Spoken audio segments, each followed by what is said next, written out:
All right, good morning, ladies and gentlemen. We're live with Sir Aaron Ellis.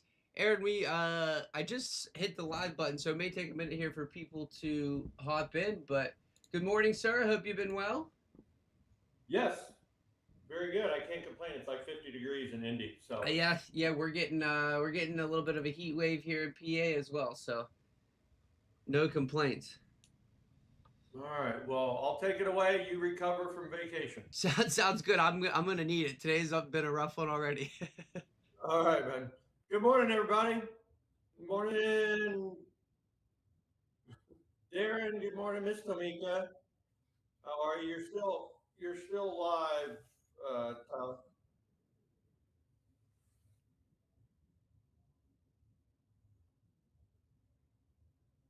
Hello. All right, Darren. What's up, Miss Tamika? Always a pleasure. Morning, Miss Amanda.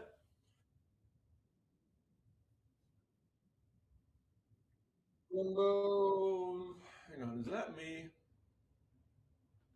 There, how's that? That's probably me. That's probably better. Yep, that's better. What's up, RC? All right, good morning, everybody. Give everybody a couple minutes here. Get in, Mr. Wealth. Good morning. How we doing, everybody? All right, hope everybody had a great weekend, great long weekend. If you did have a long weekend, back at it today. Morning, Lyle. It's gonna be like 60 something here today, so pretty exciting. Pretty exciting day. I was actually able to get out yesterday. For those that have been following me for a while, I like to get out and go on these little goofy hikes and stuff. And I was actually able to get out on Sunday and Monday um, yesterday.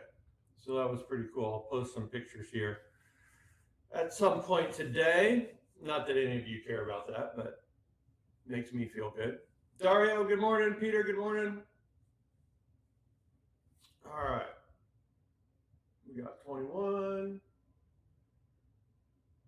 Looks like there's a 150-year-old golden retriever struggling, walking by my window. Poor guy. Rick, good morning. All right. What's going on, everybody? Anything exciting as we're kind of waiting here? Anybody? Anything exciting going on? Anybody? Miss Amanda, how's Florida? Nice and warm down there. Peter, you guys nice and warm? Everybody good?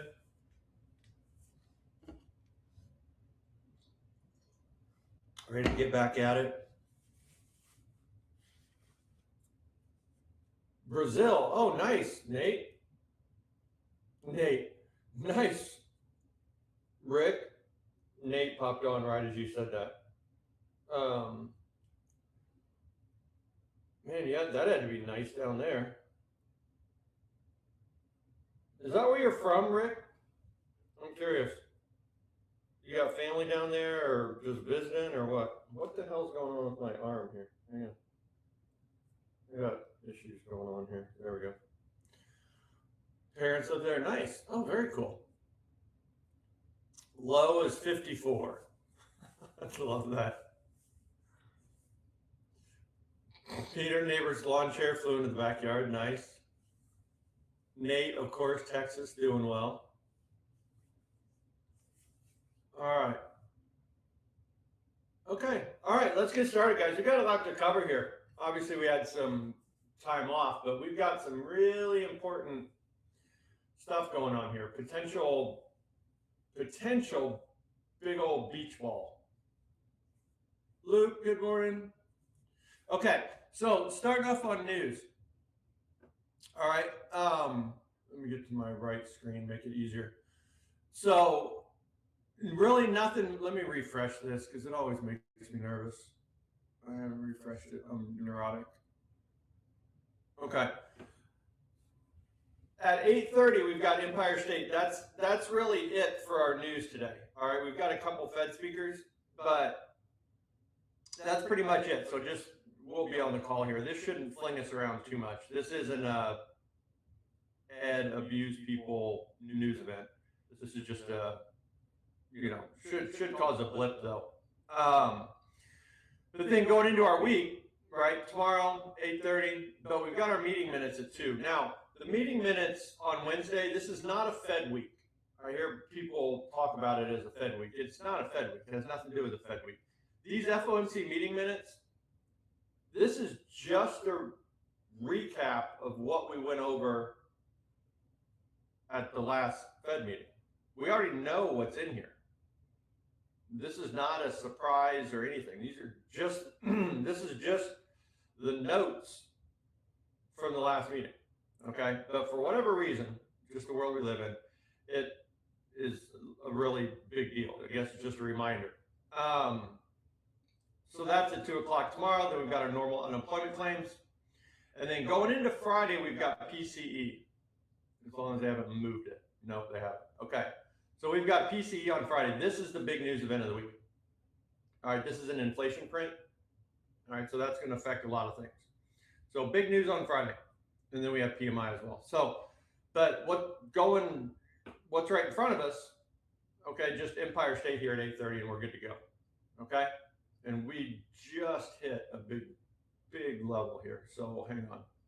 Okay. All right. So get to it.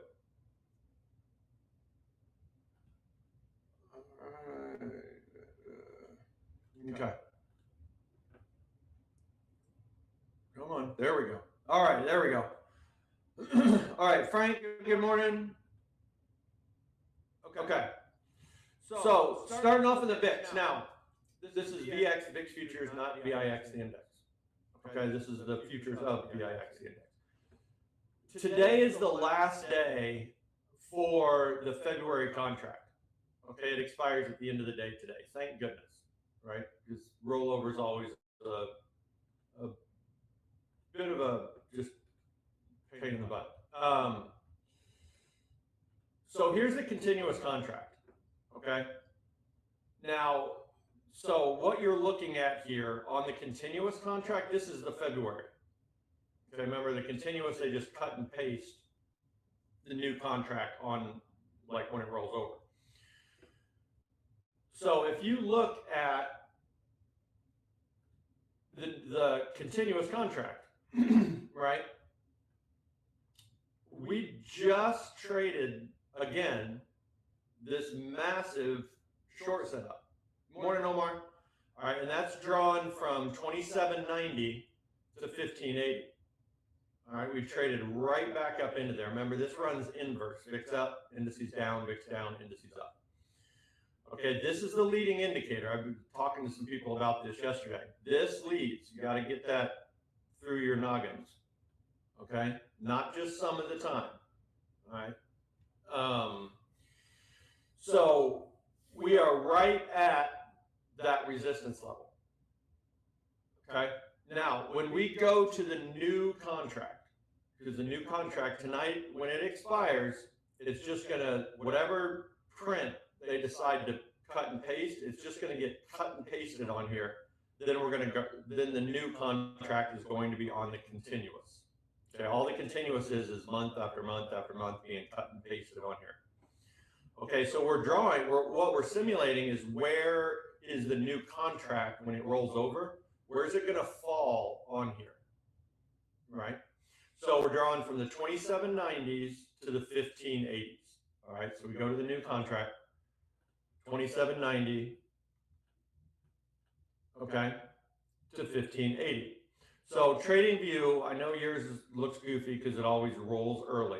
So what you can do is just go to the H contract, H is in hotel, and draw from 2790 to 1580, okay? And that's going to give you that short setup. And you can see we just tagged it. Okay, so this is exciting, potentially. All right, so this is that short setup on the continuous right here. Okay, now what we're watching as we're squeezing up there, All right, here's the series that we're in. Okay, last Fridays, or 2 Fridays ago, 1875s to 2120, there's that pullback. Okay, right there, perfect. There's that target. So we've got a profit target and we've got that short set up right there. Okay, now inside of that, here's this little worker bee move to get us up there.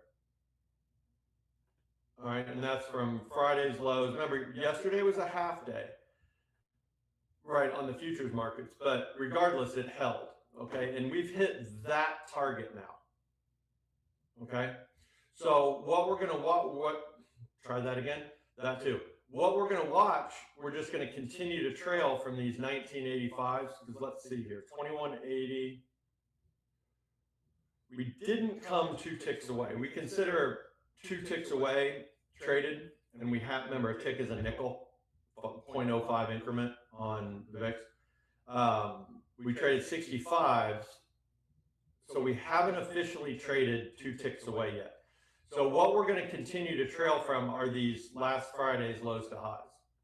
Okay? If these break, okay, we could have that beach ball underwater on the indices. And people that are positioned correctly for that, when this happens, or I should say after this happens, if you get yourself positioned correctly, okay, it should be a very, very nice setup. All right, but if these don't break, right, we can just continue to trend higher. I want to look at one thing here. There's this little series leading us up to that larger target. Right, and these are all hitting right now. See all those profit targets being hit right there? And then the next one to get us to that larger target above us would be right there. So our first clue, and now don't get too excited yet, but our very, very first clue that we could start to roll over would be breaking these 2080s. That's 3 a.m. That's Europe. 3 a.m. I must be lonely. That's Europe right there to our most recent high. I know that's kind of hard to see, but there it goes, defending it.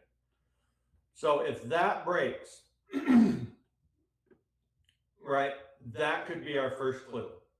We're running into resistance. There's no doubt about it. Okay, we're running into resistance. It's just, are these long setups going to hold?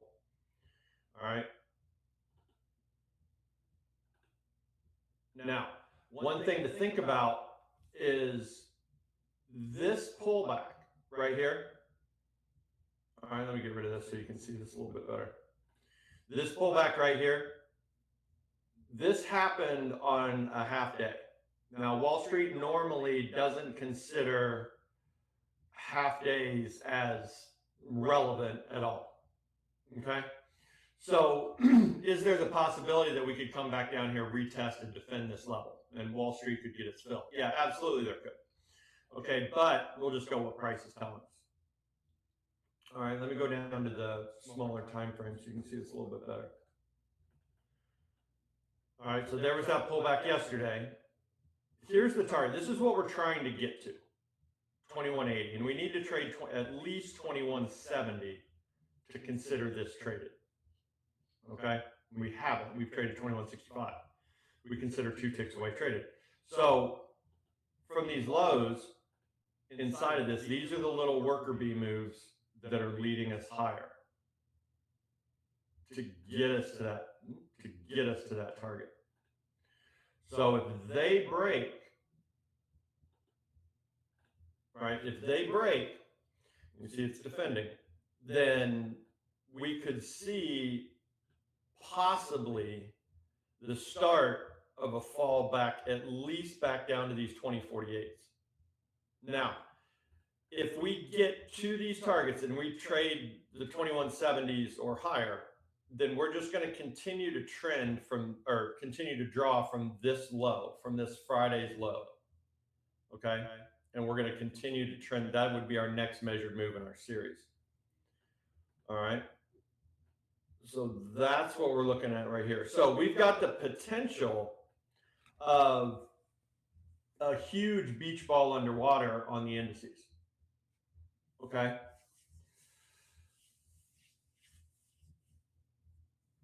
All right, a huge beach ball underwater on the indices. If the VIX breaks. Now, the VIX is in explosion area. Okay, we're holding longs going into a rollover. All right, so if these don't break, all right.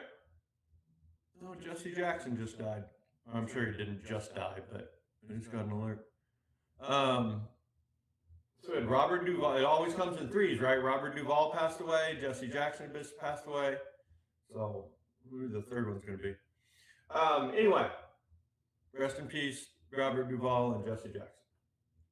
All right. So regardless, if we continue to hold longs, indices are going to continue to fall.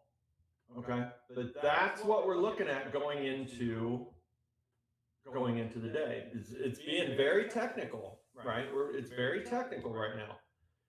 It's just which way are we going to go, and that's a big resistance above us, and that resistance could be a complete reset going into the new contract, meaning reset to the downside. But we'll just let price tell us what we need to know. So a break of this next little worker bee move here that would potentially change our trend. See 14 round down to 10, subtract a tick, 05. So we need to break the 05s. Okay, and we could fall all the way back down here, which would be a nice squeeze on the indices. Okay, but obviously that ain't happening right now. Okay. All right, so any questions on the VIX? Hang on one second while I do that. But any questions on the VIX, guys?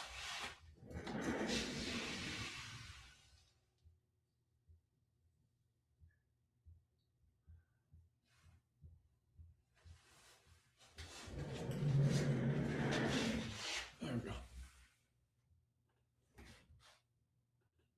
Everybody good? Plenty of room to paste into the big short on the continuous. Yeah, there is, Dario. Yep, absolutely. Everybody good? Has everybody got that? I felt like that was confusing. I felt like that was confusing. Good? No, just had to scooch over and grab something. Good morning, Edward. All right, so we got through our little news event today. Nothing crazy. All right. Okay, so that's where we're sitting going into the day right here. This is our next little move, next little measured move. All right.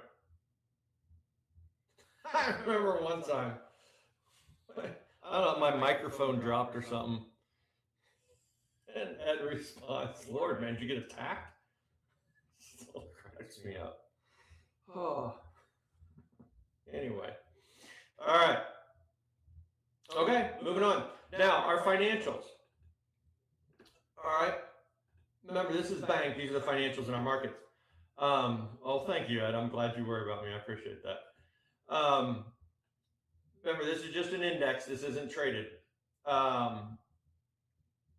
So it doesn't have to be exactly technical. There's two support levels. One is this extension long from July 10th of 25, right? Highs to highs. And then our halfway back on the year is holding. Okay. Where is it? Right there. Our halfway back on the year, that's holding as well. So you can see there's absolute support below us. All right, now when we zoom in, this is what we're watching. Now, more than likely, bank's going to gap down today, which doesn't really mean anything. But all we care about is which direction we're moving, right? So, as we open up, bank just starts to fall, and the VIX is still in these longs. That's not good for the indices. That's not going to be good.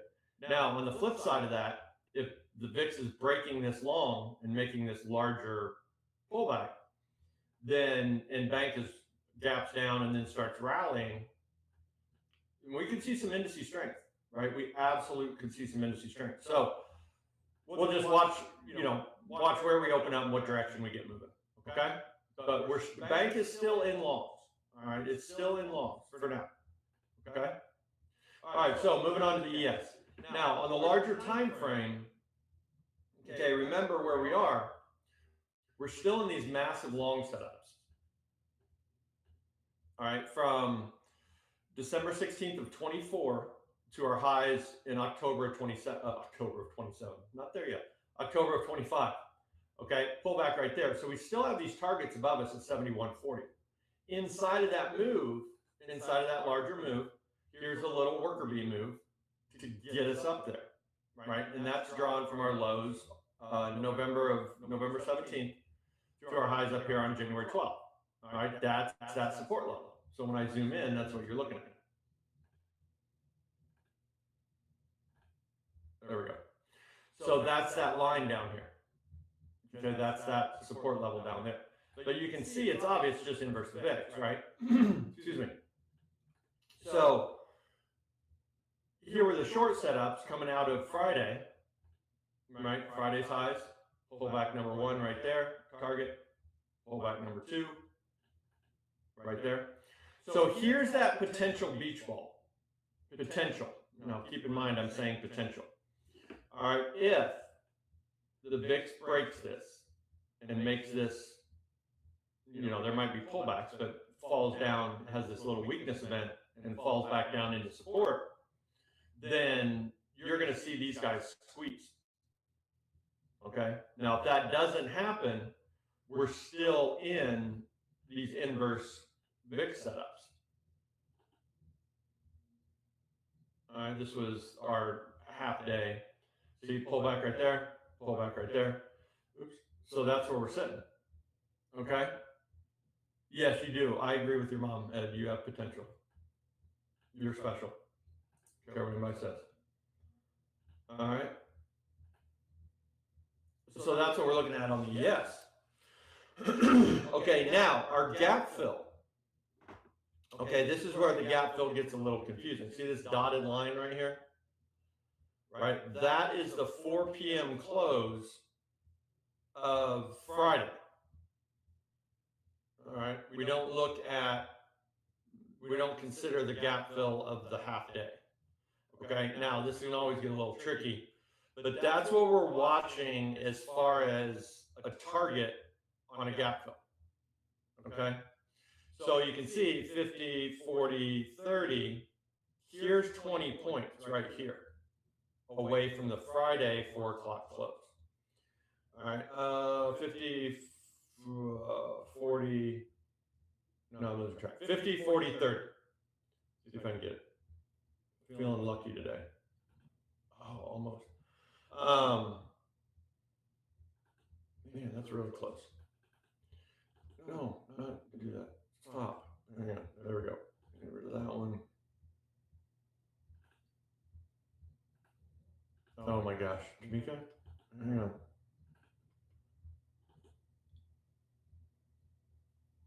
There. All right, so in the morning, or later on this morning, if we would squeeze and we would open inside of these 20 points away from this 69.50, this 4 p.m. close on Friday, because we don't consider the half day as a gap fill, you can see that we would have room, right, for that big squeeze straight up into those 68.50s. But if we don't, with that, and we continue to hold this short, which means the VIX would be holding this long and lifting off, right? Then we're going to fall away, right? We're going to fall away. So that's what we're looking at right there going into this morning. And as long as the VIX is holding those longs, doesn't matter, right? We're falling. Okay, the indices are going to show weakness. as long as the VIX is holding that long setup. Okay, but you can see the potential beach ball here if the VIX breaks those longs. If it doesn't, we can just continue to trade this short trend until it fails. Okay, I know that seemed confusing, but does that make sense? Everybody good on what we're watching, right? With the gap fill, everybody good on that?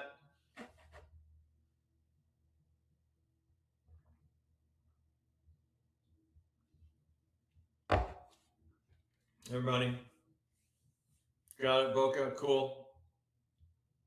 Okay, so that's what we're looking at.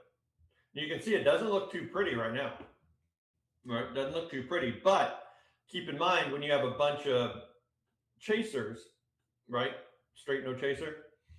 When you have a bunch of chasers and we're collecting enough bodies down at these lows, if the VIX breaks, we're going to have a lot of fuel, right?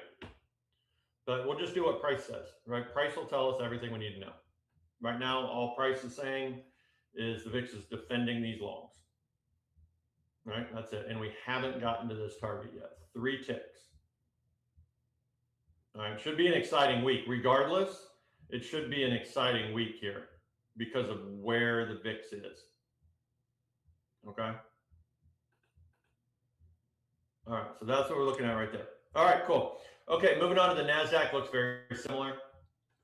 All right, there's the NASDAQ from the high on the 11th to our lows here on the 13th. There's our pullback, that target's down here, okay? And NASDAQ has support as well, just like the ES does. And you can see these short setups, right, leading us down. Right there, let me get that back up there. There we go. All right, trade, target, okay, same deal, pullback, didn't quite make it. All right. And then we're watching the exact same inverse of the ES. So this would be our highs 3 a.m. yesterday or this morning to our lows right there. Okay, so right to the tick. Right, so there's what the NASDAQ has to get through. Okay, and not the NASDAQ doesn't have to get through that. The VIX has to get through the long. These can be sloppy, right? We know that. ES could break, VIX could break, or ES could break, NASDAQ could break. But if the VIX doesn't break the long, it doesn't matter. Okay? So that's the setup there. Same as the ES, looks almost identical. Now, moving on to the YM and the NASDAQ, a little bit different. Look at what the YM has run into. All right, we've got this much larger extension level below us, but look what we ran into. All right, we've kind of been ignoring this a little bit. Halfway back on the year. Okay, halfway back in the year. So, January 2nd to highs. And that's defending. All right, so when we move in or zoom in, that's what that line is. That's what this support level is halfway back on 2026. All right, so here's the short that we're watching. You can see the potential here, right? The beach ball underwater, if we break these shorts, right? On the YM, especially if we have bank strength. Remember, YM and the Russells are the most sensitive to bank movements. So here's what we got. All right, from it's gonna be 3 a.m., 4 a.m. All right, to lows, right there. All right, you can see it. As soon as we got down to this halfway back in the year, bam, there's a rip. Okay, so you can see all these indices with all the weakness we've had, etc. If the VIX resets at that short and starts breaking long setups, we got a lot of room, all right, on all these indices. Okay, so there's the YM. It's right in smack in the middle right now. Not a whole lot to do right here at this moment. But there's potential. Now, again, I don't want to get ahead of ourselves. We don't want to put the cart before the horse. We haven't broken anything yet. But we need to pay attention if we do. Okay? Remember, markets don't go straight up and straight down. All right, here's the Russells. Now here's that short on the Russells. All right, Russells have been in this much larger short for a while. Okay, and that's just drawn from our highs on the 11th down here to our lows on the 13th. Over there. Okay, right there. So, and coming out of that, this is, you know, pretty technical setup. We traded resistance. We broke the long from lows, right there. Broke that, draw the short, okay, and that's holding. So, right there. All right. Again, if we get bank strength, right, that's what we need. Okay, that's what we need is bank strength. If we don't get that, if the VIX holds longs and bank is weak, it doesn't matter. We're falling, right? We're falling. We're going down. All right, but it appears, and this is a little wonky, right? We're trying to hold something. Now, this is not something I would use as a trade setup by any means, but we are appearing to hold a long off of lows here. So we'll see. Remember to treat today like a Monday, right? Treat today like a Monday. All right, so we could probably see lower participation day after a holiday. All right, so there we go. All right, it's all about watching bank here with the YM and the Russells. But man, there could be some opportunities. Remember the Russells? We've been talking about the Russells for a couple months. We've been talking about the Russells for a million years, but the situation we've had with bank over the past couple months, there's been a couple really, really nice opportunities on the Russells. All right, so there's VIX Bank and the indices. Man, VIX is just will not give up the ghost here. Just will not give up. All right, so we don't want to draw any shorts from highs yet. We're in longs, and we're in potential explosion levels. All right, so nothing happens to the long side until these, for the indices, until these break. Okay, there's no reason to try to pick the bottom. Okay. All right, VIX Bank indices, how we doing? Everybody good? Anybody?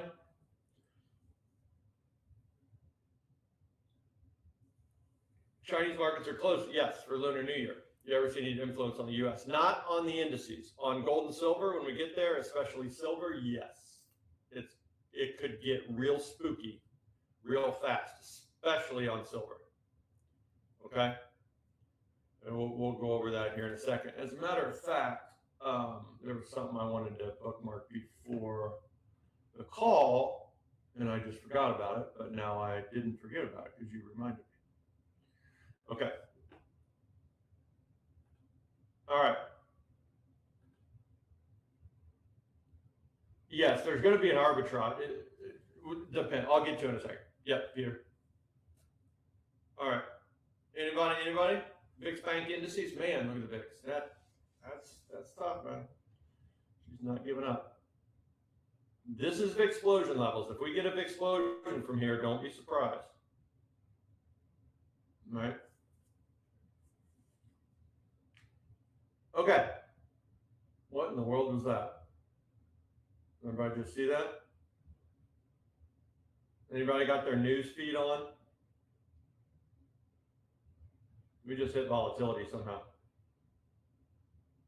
The government not shut down anymore or something? Anybody got their news feed on? I don't have my news feed on because I'm with you guys. It would freeze up my computer. Anybody got their news feed on? Something just happened.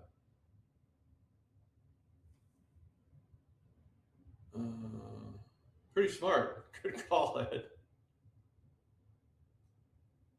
Iran news? Okay. Whatever it is, the market's liking it. Okay, so now let's revisit. All right. Let's revisit here. All right, one more tick, or two more ticks. Let's see if we're going to get this while we're on the call. What do we need? We get it? 14, 10, 05. No, we need one more. We need one more, and everything I just said, we're going to flip it. Iran news. Hope was it good? And Goolsby speaking. What the hell is Goolsby speaking about?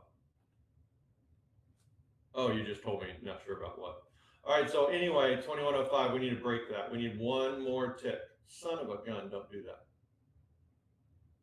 And never assume anything on the VIX. You've seen it over and over, and you've probably been burned by it. There we go. We got it. Okay, we got it. All right. So now what we're going to do, guys. Man, did we just reset? I got like my adrenaline just shot up. Nate, did your adrenaline just jump? Because of what this means. Principles of understanding with the U.S. Nice. All right, if you understand this, guys, this is potentially a big old deal. Here's the continuous, right? There's that short, and I know I'm gonna. I haven't gotten to the other stuff yet, and there's that short above us, and we just broke along. So this is the only real support level that we know of in this series. Okay. Now that we broke that series would be this, and that's even a stretch, right? One. That's even a stretch. So here's what we're going to watch. Okay. It's 2105. So 2091, 2090, 2085s. All right. 2085s. That's going to be the line in the sand. So we'll have to break that. But this gives us the opportunity now to at least watch this next pullback short.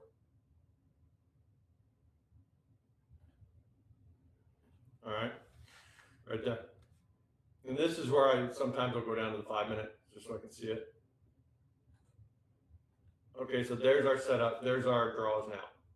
All right, from these 2165s down to these 21s, unless it keeps going down. There's that potential pullback right there. That first short after a trend break. Okay, that first short after a trend break. All right, so we'll see. There's still some support below us, but do you see the trend broke? We were in a trend, and to keep going up in that trend, we would have had to break. We would have had to hold that little long that we were just in. We didn't. So could this be the first short after a trend break at a resistance level? Yeah, it could. All right, so we're going to watch that close. All right, now when you look at the gap fill, where did that just put us? Dang. All right, 68.50 is now we can get rid of this. 68.50 is the fill. All right. So we are within 20 points now. If we open within 20 points, again, we'll have to pay attention to the half. You'll have to draw the half in, obviously. The half would be about right here, right now. But if we open inside of these 20 points, right, we're going to be paying attention to these 68.50s. All right, and of course, paying attention to the VIX. But that was, all right, that just crushed crude oil too. All right, so let's get to it. All right, so Bitcoin still going sideways in this larger extension short that we've been in forever. Still haven't broken that long. So we're still pinned in here. Nothing's really changed. All right, crude oil dipped into lows. Okay, we had this dip into lows on crude oil, but it just got smacked in the middle of the range. All right, bam. Okay, so we didn't squeeze back to the top. We got smacked right in the middle. So this is starting to get toddlerish again, right? So we gotta be careful here. Gotta be careful with crude oil right here. All right, because we just held the middle of the range. So, but we don't want to draw this highs to lows yet because we touched the bottom, right? So it's really in that weird spot. Okay. Yeah, it did, Amanda. How about that? Yeah. Yeah. Crude oil didn't like that, whatever that news, right? Bam.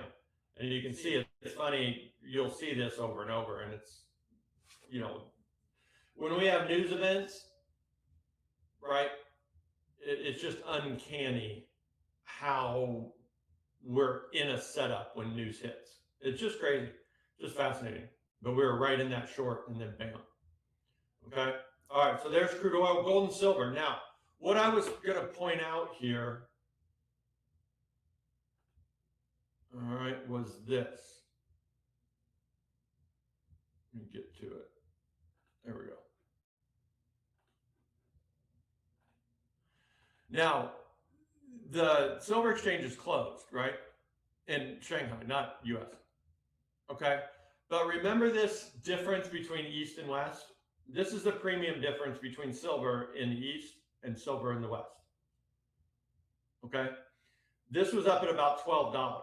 So what's going to be really interesting, see this is the arbitrage. You can buy silver here and sell it here, and you make the difference, right? So there's an arbitrage between the two of them. Now, what's going to be interesting to see is what happens to this premium with this price not moving, right? Because the markets are closed, right? So is silver going to fall and increase this premium between the two and increase the arbitrage opportunities? Or is U.S. silver going to start to close this gap? Not U.S. silver, but Western silver start to close this gap. Okay, because this shouldn't move, right? This shouldn't move, okay? So that's going to be the interesting part. We'll just let price tell us everything we need to know, but it's going to be interesting to see how all that goes down going into this week and going into the Lunar New Year that they're having over there. All right. Okay, so here's gold. Now, gold is still in these massive longs, okay, but we never broke that short setup. Okay, never broke that short setup, right, from highs to lows. We've been in this for a while. All right, so what we've been watching are these lows to highs. Well, we were watching these lows to highs, and that's under pressure. All right, for whatever reason, that was holding. Okay, but we're going to give this all the room it deserves. Okay, and watch this. Now, we don't know this is going to be here because we didn't break the short setup, but we'll see. We'll see if this holds, and that could lead us through, but we got to get down here. All right, we got to get down here. Okay, now silver. All right, silver's still in this long. All right, this massive halfway back. All right. And here are the short set. We're still in this long too. This is the first long after a trend break. We're still in that, but we've got these itty bitty little shorts holding us down. All right, itty bitty little shorts holding us down. So we'll see as we get back down to these lows. But if we can break these little shorts, bang, we're off to the races. All right.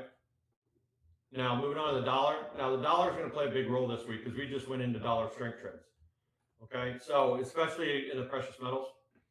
So there's this highs to lows on DXY, which is not the dollar. It's just a bunch of different currencies put together in an index. But from February 5th to our lows here on the 10th, that still hasn't broken yet.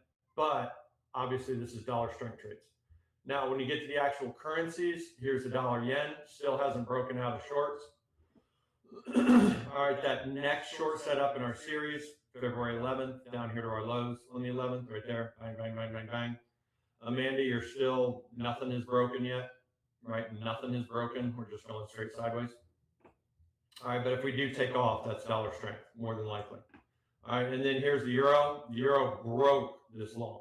So that confirms our targets below. Get rid of that. All right, and we can start looking for this next pullback. See this pullback? Right, target. Almost a target, actually. But we can start watching this next pullback inside that series. All right. We can actually watch this now because we broke that long. So I'm going to do it that way. All right. So if we see this little squeeze, that'd be dollar weakness back into dollar strength. All right. And we can trade this, guys. We can trade that right there. All right. Okay. There we go. Any questions? I can see Zach waiting. Any questions? Anybody? I know that was a lot.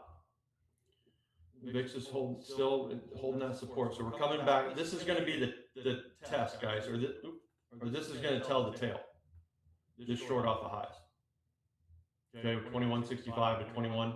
That's going to tell the tail right there.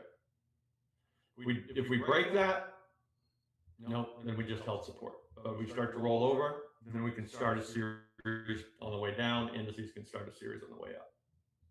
Okay. If DXY goes up, is that weakness for the indices? Opposite correlation. Now, no, we're about in neutral, right? We're about in neutral, Rick. So it's just really not having much of an effect. Now it might as we go into the week, but it's just not doing a whole lot. We're in that kind of neutral correlation right now, right? If we do go into a positive correlation, that usually doesn't last too long, right? It's usually neutral or negative, but we'll see. We'll see. More than anything right now with the dollar, we're watching the precious metals, okay? Because they are in a negative correlation. They are in a negative correlation. All right, everybody good? Everybody good? Ready to go? Everybody ready for college football season? Only a couple months. All right. Aaron, have you been watching the Olympic hockey? Are you fired up for that? I've been keeping up on it.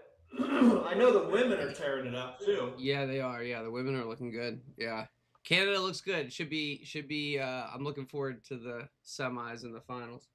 Yeah, we're gonna need a rematch of the Four Nations Cup that U.S. and Canada battled it out. For sure. So that'll be cool. That'll be cool. Oh yeah, we got March Madness. So we got that coming up, RC. Thanks for reminding me. I got something to look forward to. That's right. L.A. Hayes gets it, baby. Olympic hockey. Good stuff. All right, guys. Yes. Luke, I don't know if you know, Tyler, but Luke plays hockey every Wednesday morning. Oh, nice. Oh, nice. That's cool. Yeah, awesome, Luke. Yeah, nice. I used to do the 6 a.m. skates, but I haven't been doing them for a while. Let's go. Very cool. All right, guys, thanks, Aaron. Girls, Lord, have a great day, everybody. Tyler. See you, Aaron. Thank you. Guys. All right, guys, we're just going to step away here real quick, and we'll get Zach set up behind the scenes, and then we'll be right back with his morning game plan and some live trading. So don't go anywhere. We'll see you guys very soon.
Zach, I don't know if you're good to go, but I accidentally launched us, so we're back.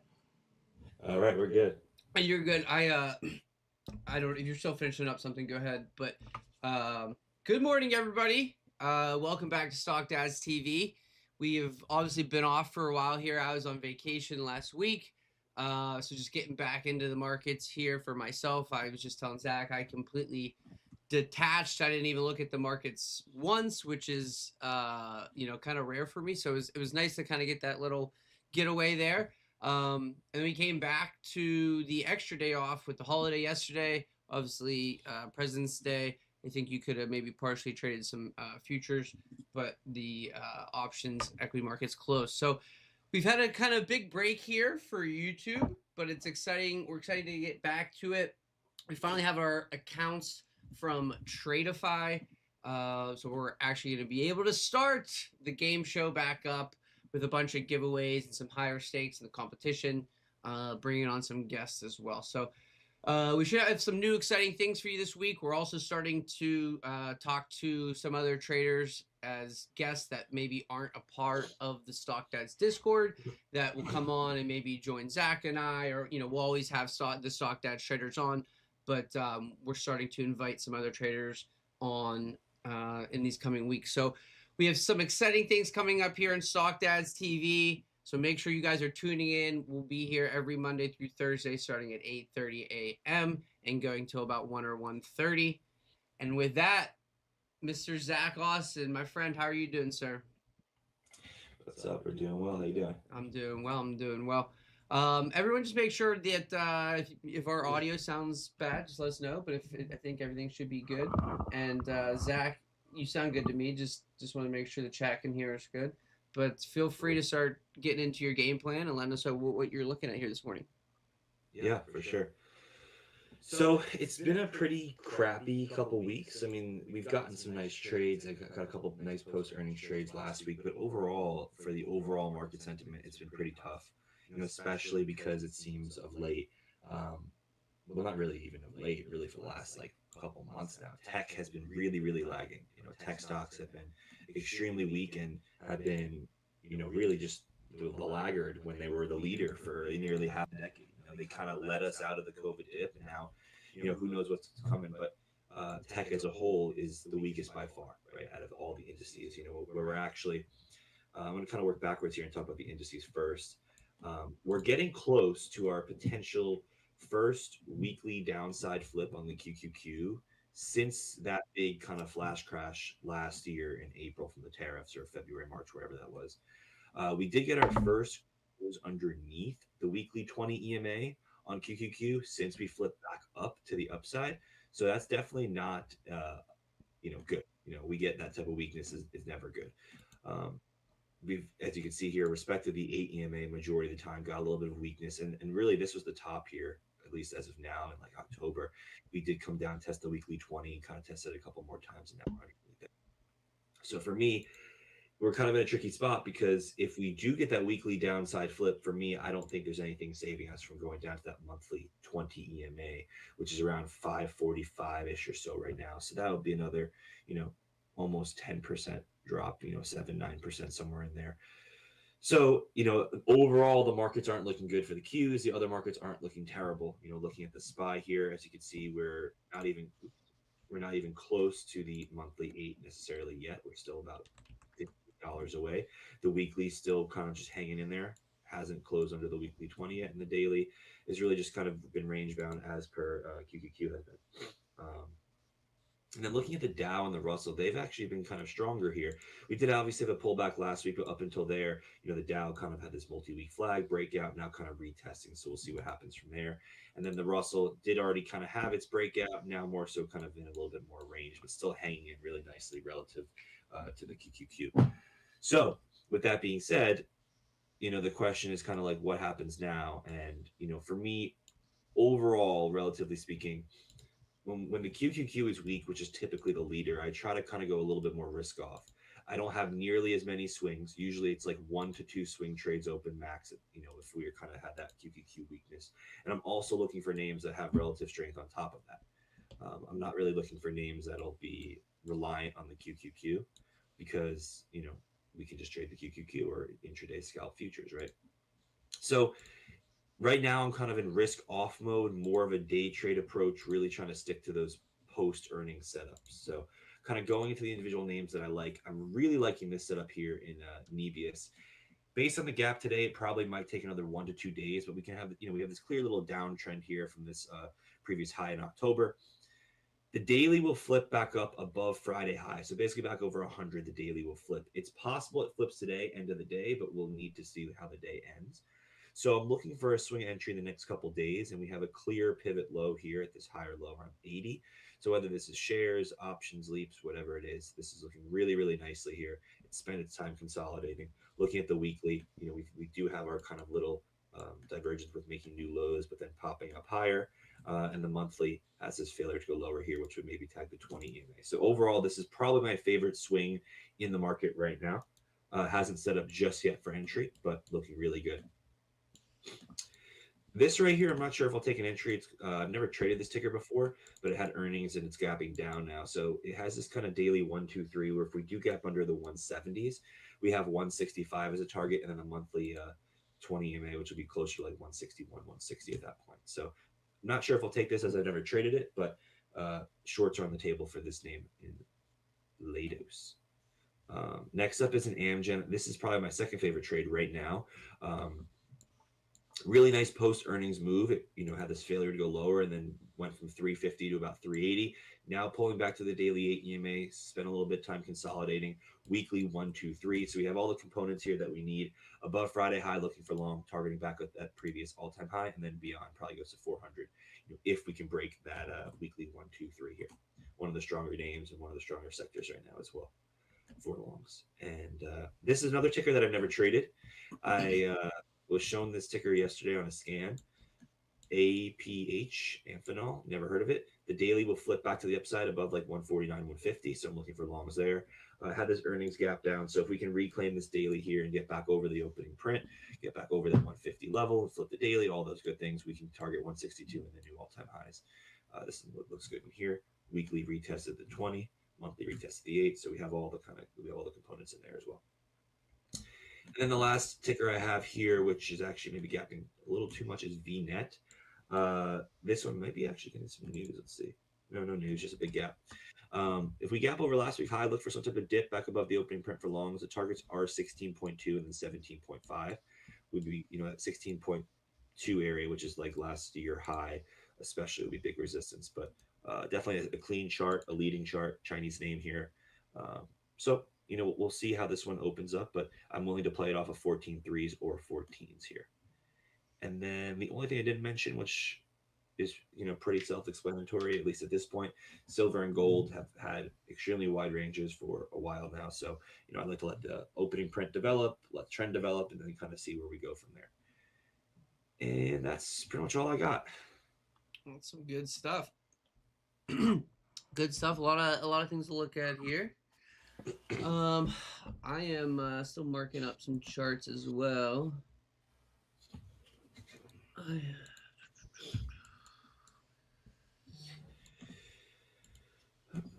Yeah, I mean, listen, it's tough to get excited about putting a lot of risk on when the QQQ is weak.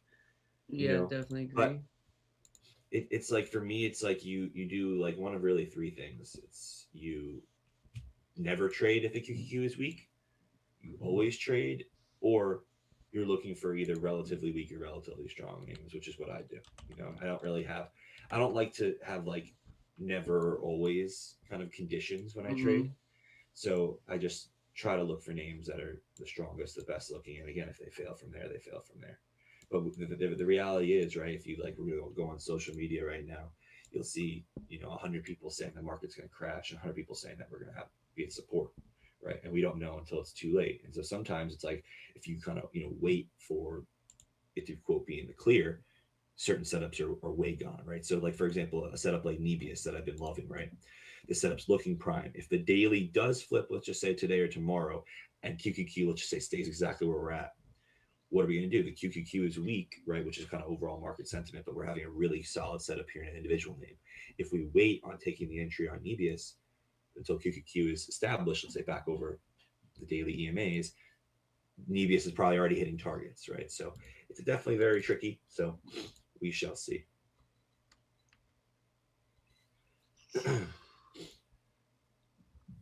And also, guys, I'm gonna put.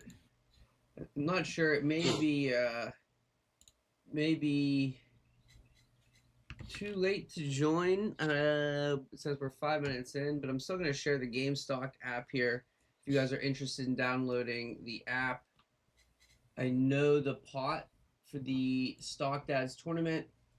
DJ put something out. If you guys in the Discord, you may have saw this, but if you're not, so he put this yesterday. So I think yesterday may have been the last day to sign up for this tournament. But that link that I just put in the chat will still take you to where you can download the GameStock app, so you can join future tournaments. But I think we had. I think you join, but there's only 4 minutes to join. yeah. Well, so this was yesterday at 7 p.m. He said last day to sign up for this. And he said we need 9 more people to join to double the pot to 1K. So I think the current pot was at $500. I'm not sure if we got another 9 people to join or not. I dropped the ball on that myself. But anyway, that just goes to show you we're getting there. It looks like if we didn't get there this week, next week, I think you put in something like $5. And if you have the best stock picks, I know Zach's won it at least once, maybe twice. Maybe 3 times. I don't know.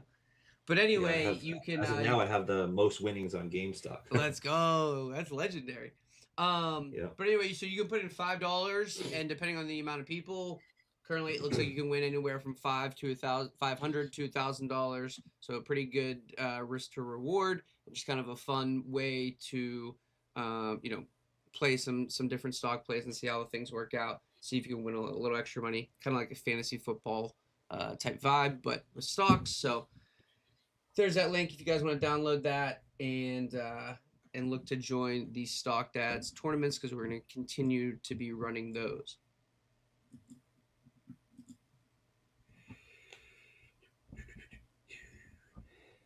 Three minutes till market open here, so make sure everybody is just in the proper mindset, focused. Don't feel like you need to come out guns a blazing. This is basically like a Monday morning open here, so. Yep, I'm at open here, so it looks like this LDOS is not going to set up. I'm still going to watch it for the first 15 before I take it off my screen. But Nebius will probably be nothing, at least for a little bit. APH probably nothing. I'm going to be watching Amgen and VNet at the open. Not going to be overly aggressive still. I'm okay missing it than being too aggressive. But those are the two that I'd be watching at open here.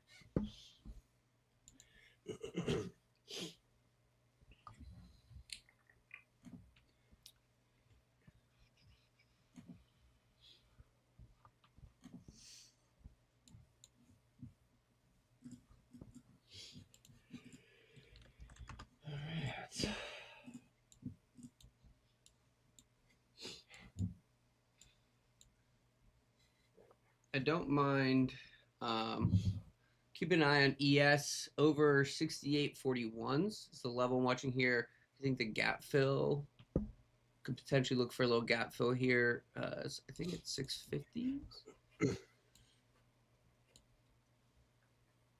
Yeah, right around 650s here is the gap fill. So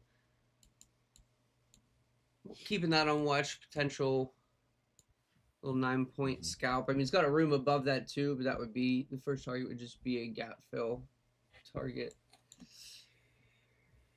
And yeah, I'm torn. I don't really see. Oh, this LDOS actually is now going flat. I don't really see much I like for the individual indices. We're in a tough spot where I don't really want a long, but I also don't really want a short. Mm-hmm. So therefore, I will do nothing. But yeah. Let's see. Yeah, 2 levels I have on ES are at 68.41 and 68.10, and we've kind of been ranging in between those the last, since it looks about midnight. Yeah, 68.41 is at 330 level. Yeah. And we're about to open up here, so let us see.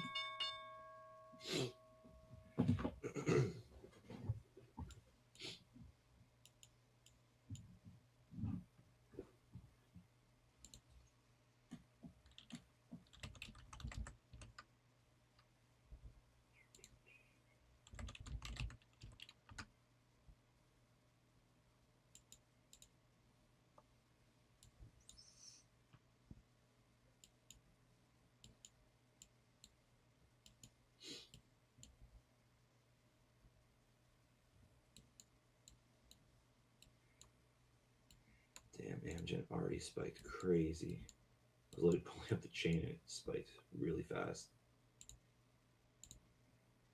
370 to 374.5. Damn. Yeah. Divergence on SPY and the Qs.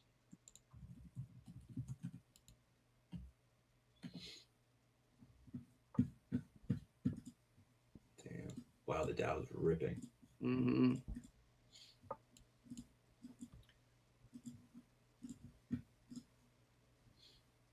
.200 candle. I mean,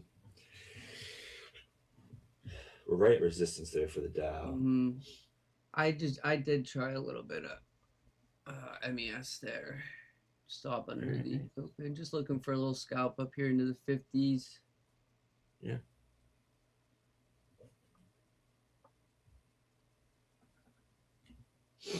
My entry's right around, let's see, what is my 39.75. So there it is. Nevis daily is showing a flip as of now. It's still too early though. Caught a quick 10 points there. Took half off.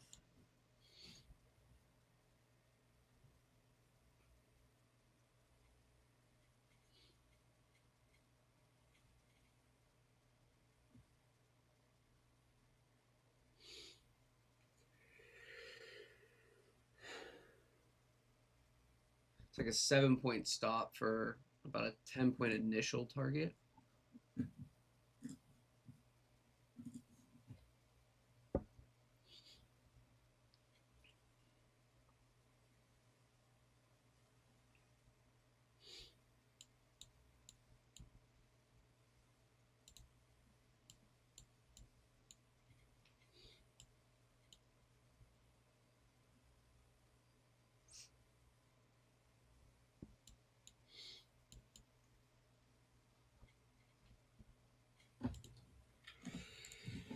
Amgen did just spike down and tag that level. I'm just debating now.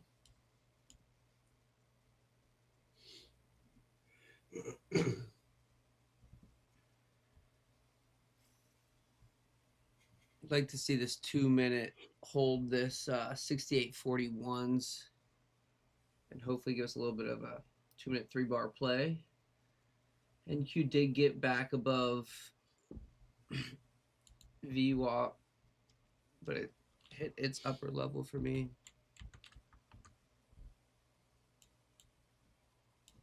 But flipped from its initial weakness to a little bit of strength here.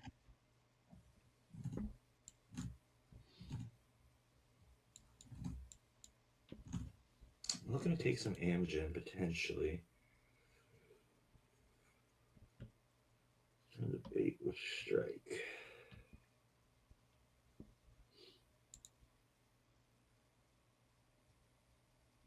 They're a bit spready. I'm gonna pass for now. Look at the 320, 385s, and the bid ask is 4.7 to 7.2. 380s are 7 to 9, which is a little bit better, but not great. That is the 2-minute the 2-minute bar I wanted to see exactly. So that's a pretty classic 2-minute 3-bar play setting up here. I'd like to see us now pop above these highs and make new highs.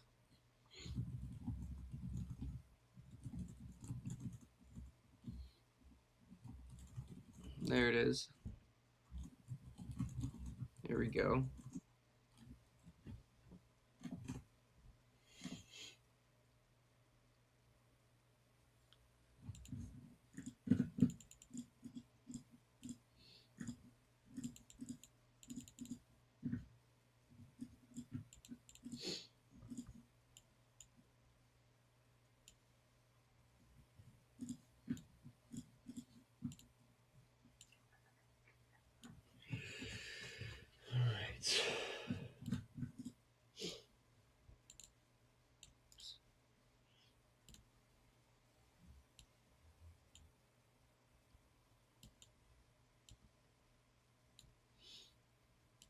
It's a nice initial 5-minute close there.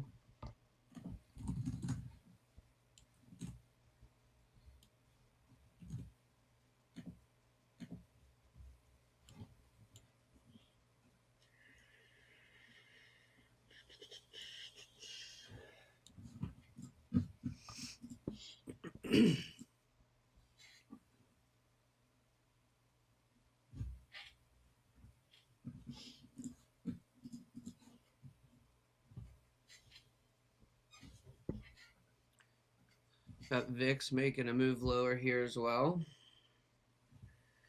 The Dow and the YM, though, both faded their initial bars.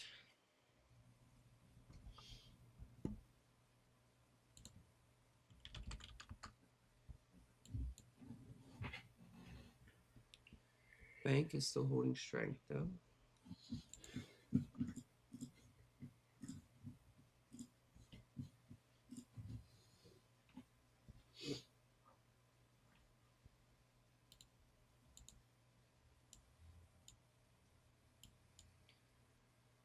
It's nice follow through on the 2-minute 3 bar there.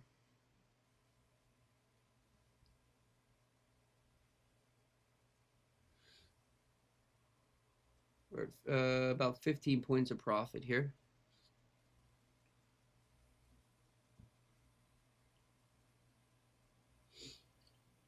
Chat, what do you guys think about the pink cup? Doesn't it kind of go with the vibe? I don't know, with the dark background and the purple light. I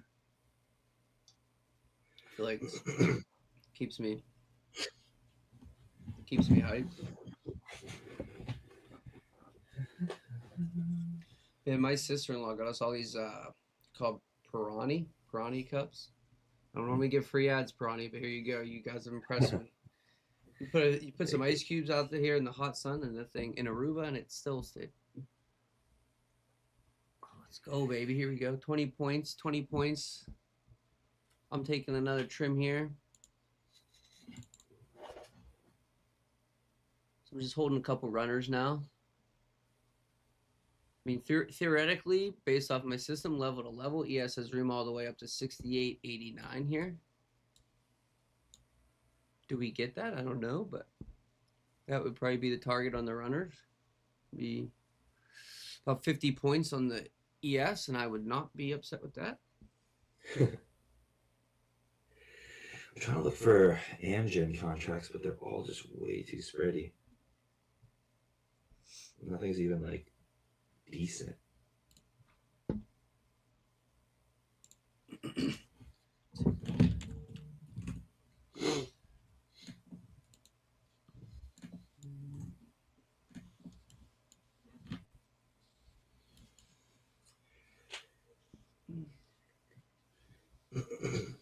Yeah, I see what you're saying.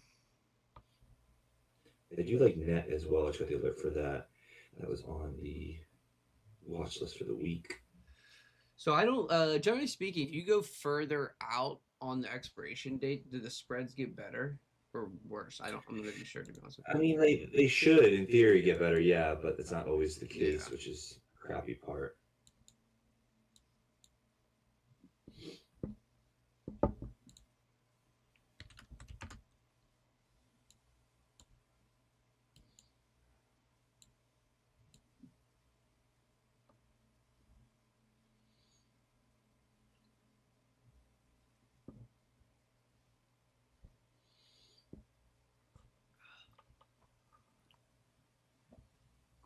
Let's go, baby. Push higher. I do like this net. We're breaking the daily 1, 2, 3. Everything kind of moving in unison right now. All 4 indices putting in green bars. Bank putting in a green bar. The VIX putting in a bigger red bar. So, you know, the environment there is there for a little bit more to this move, I think. We'll see if we get it or not. Is there any other news today?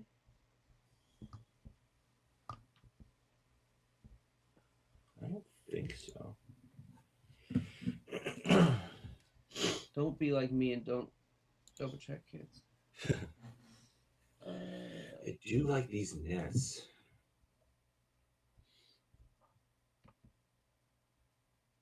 Just FOMC minutes this afternoon. It looks like 2 o'clock. Got them 2 11s. 1, 2, 3, March 13th, 2, 20, 6, My stop on these runners is at break even, by the way, chat.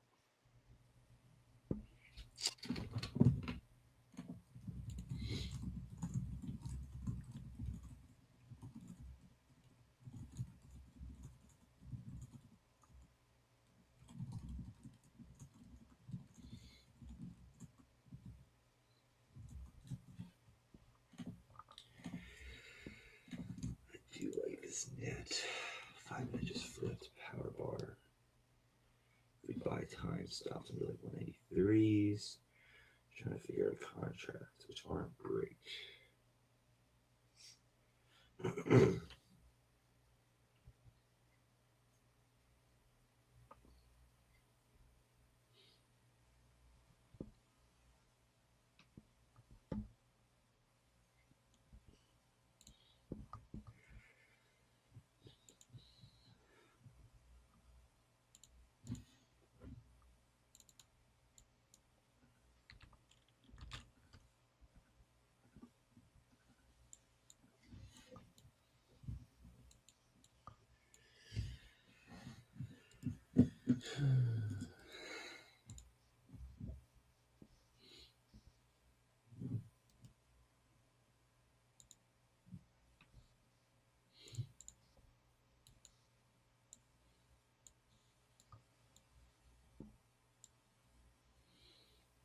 Oh, dude, I forgot when to mention you got the guns out today, baby.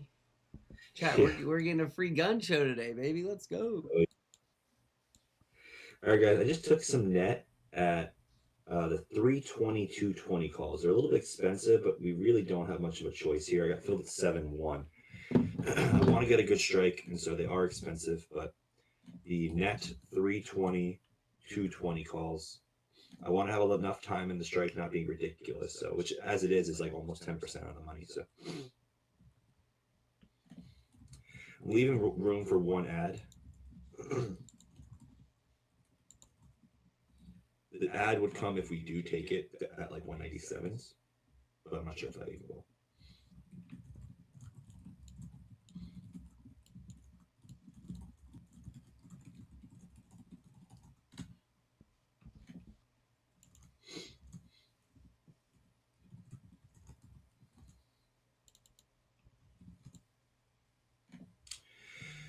So again, the idea there is just the fact that we are breaking the daily 1, 2, 3. The only thing that's not in alignment yet is the weekly. However, the weekly could potentially flip if we do get that impulsive bar up.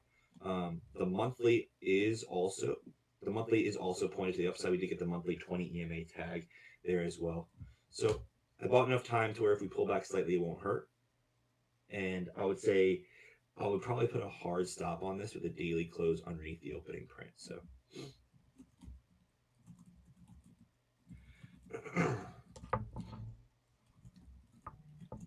So daily close like under 195 because at that point it would be a 1, 2, 3 potential failure and it'd still be inside last week range, which I wouldn't want to really deal with. And is he seeing a bigger pullback here?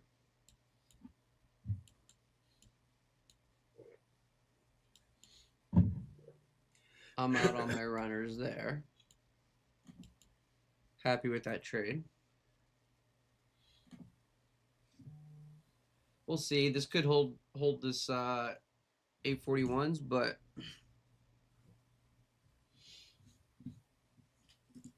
We rejected that hourly 8 there. yeah. So above the open, RTY rejected pretty hard there. Yeah, Dow rejected everything. Pretty much just rejected. Mm-hmm.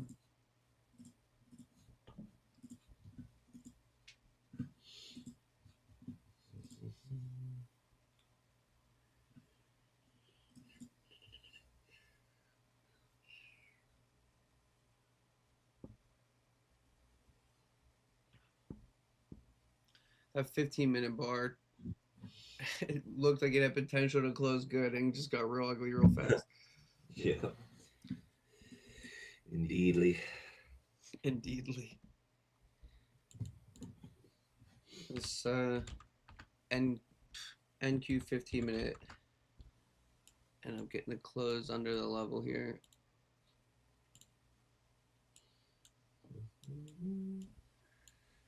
Could have had some potential, but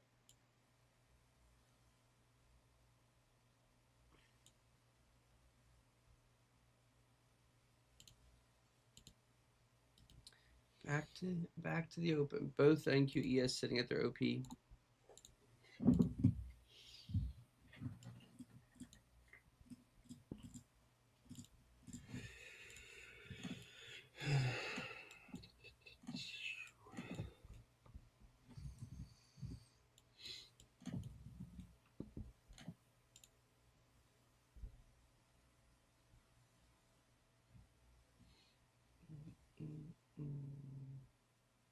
You been watching any of the Olympics, Zach?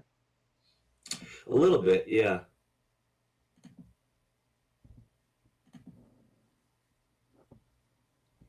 I haven't caught any of the men's hockey yet, which I do want to watch. But honestly, the way they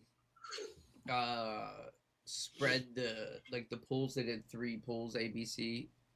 There's like really 3 pretty significantly better teams, and they were all in different pools. So like the round robin games are pretty much blowouts, at least if the American and Canadian games.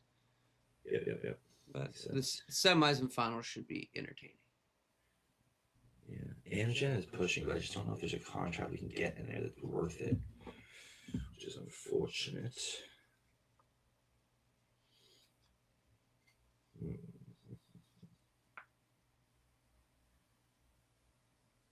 I was even looking at next week's, and the spread there is 380s for next week. The bid ask is 1.5 to 4.3. Oh my, that's wild. Yeah, I mean, even and then you go closer to money 375s, which for right now is 1% out of the money, which is really nothing. The bid ask is 395 to 645. So you could play that game. Yeah, but I don't really want to. Yes, just made a new low there. Dang. Yeah, that looks like a 15-minute pretty solid sell trigger here. Back below the level at 841. And this is kind of what I was saying, where it's like, we're in a spot where I'm not really interested in longs, but I'm also not interested in shorts. Like, you could have just done a long into a short. Like, you can always catch, moves in futures. Like, you can always catch a scalp. But like when we're talking about bigger picture trend, we're in a spot where all the time frames for the most part are pointed down on NQ, but the higher time frames and a couple levels are still acting as support here. So it's kind of just a crappy area, really. Yeah. No, that's very true.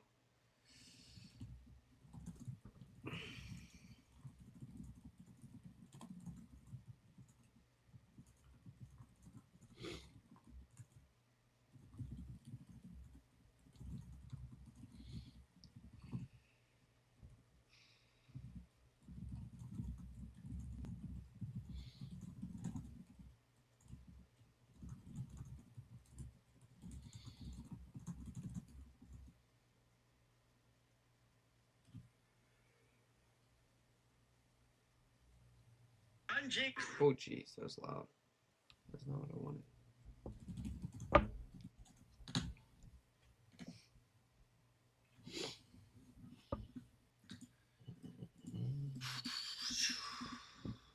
Let's see what the market watches.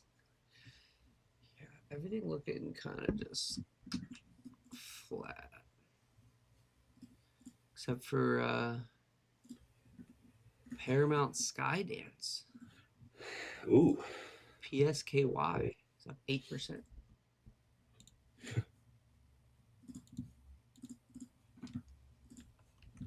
Whatever that is. Yeah, let's take a look.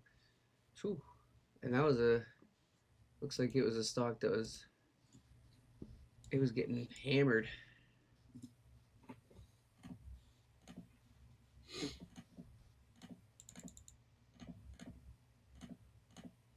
Amgen's working. I'm just posting the Discord now, like where the entry would have been, but I looked at like almost every reasonable contract, and no dice.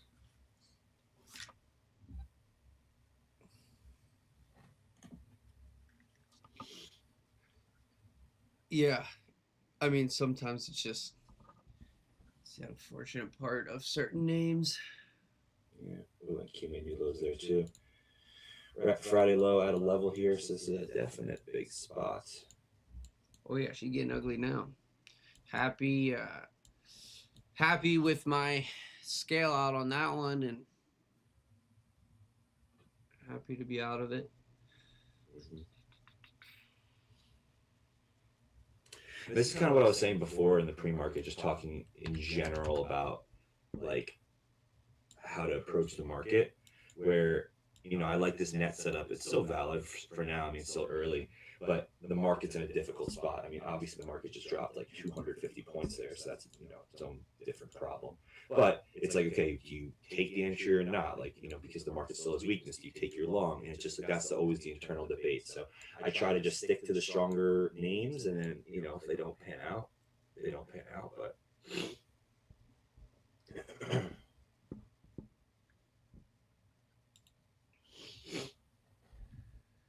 Yeah, I'm not someone who generally flips back and forth from like long to short very quickly. And but when you look at the 15-minute, like this definitely could be tricky on a smaller time frame, but you could just see that the levels and the way they worked out overnight, right? We sold down to the level here at 68.10, rallied back into the upper level at 68.41, continue to consolidate there, throughout the evening, back and forth. We get a breakout above. It looks like it may get some follow through, but then ultimately ends up failing. Like another good short entry could have been this break below the opening print, which was a 15-minute sell setup trigger. And the target, so you could have got an entry at 33s, and then you'd have a target down to 810s. The only problem with this 15-minute setup is you'd have to have a pretty wide stop if you just used the 15-minute as your stop. And, so this little 2-minute bar maybe could have been your stop here. But, in retrospect, it looks like a setup that when I almost could have entered short immediately when I closed the runners at break even on the longs. But for me, that's hard to kind of flip that quickly. Someone like Karen does that really pretty well, and I know Adidas flips pretty well, but I'm not great at flipping that back and forth and trying to scalp that quick. Yeah, I don't personally like it either because, again, everyone's different and trades different time frames. But at least for me, I'm more focused on the higher time frames. So, even with futures, so it's like if my futures entry gets, or I should say my futures entry, if it can get invalidated that quickly, I typically don't want to flop back and forth just yet. I want to give it a second. So, I actually said on my Instagram story yesterday, but I have like a soft 15-minute rule that I use typically, where if I'm long and I want to go short, I have to wait 15 minutes and then vice versa. So, it just kind of helps me where it's okay. If I am long, and then let's say, okay, I think the short is the move. In theory, the short should still give you an entry or be valid in 15 minutes. And if it's not, and it just tanks, and so be it. You don't want to chase that. But it'll also save you from flipping back and forth and tilting, etc. Yeah, that's where I struggle with it, because if it can help, it can lead to tilt. I like that. Just kind of wait and give it about 15 minutes. But yeah, this is just one of those days when I'm looking at it from just like a review standpoint. It makes sense. Like we open above VWAP, got to push, over the opening print, over the level. So getting the follow through to the gap fill makes sense. Then you get that profit taking, and things start to turn over. You get back under the level, back under VWAP, back under the opening print. The failure back down to the lower level makes a whole lot of sense, especially with how active it was in the overnight session. So we just came down and tagged it here. So we'll see. This looks like it could maybe get a little trendy to the downside, but it'll be something I review and take a look at and see if it's something we can work on. But price action is actually clean. Like, I could complain about this, but what I'm trying to say, I guess, is that the price action in retrospect is actually pretty clean in terms of my levels and the way I would trade it, or could trade it, I should say. Yeah, I would say the short entry would have came at like the hourly 8 at like 809. If you missed that, it probably would have been tough, because then it's like, okay, the R to R is not good. We're above the opening print. Yeah, it may have dropped 115 points off that hourly, EMA and the gap fill, whatever. So it had confluence there. Yeah, that 15 minutes looks like. Yeah, exactly. It's like now, we're already down 300 something points from the highs on NQ, and I don't really want to short the whole. So for me, I would need to see trend develop, then buy a pullback of some sort, and then I can look for, or a pop in this case, and then look for a short. But this is a pretty decent support here, at least on ES around this like 675, 76-ish area. Yeah, ES and NQ both just spiked to a new overnight low. Just broke the overnight low here.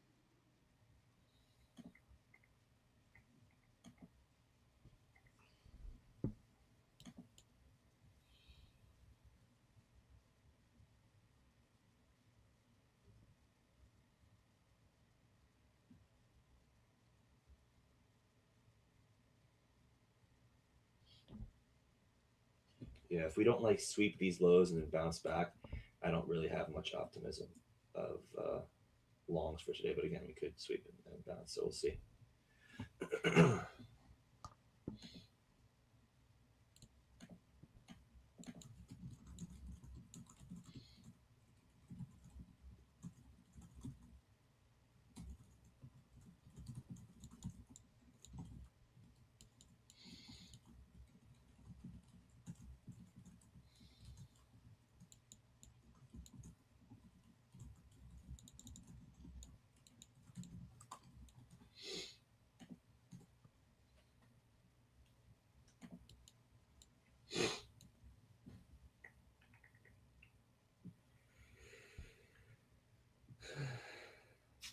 It's not looking good.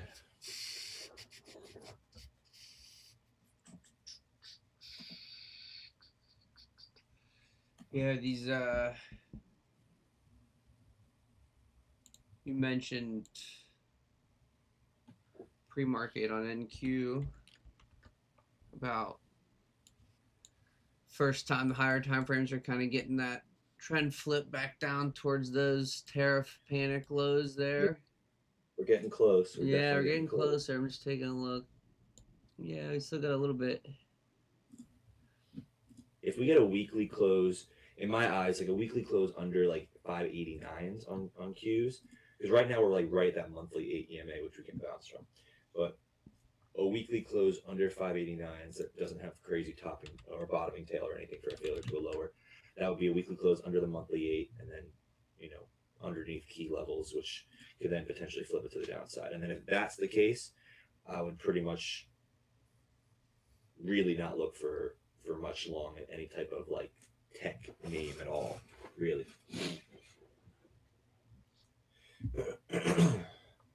Blood in the streets, they call it murder.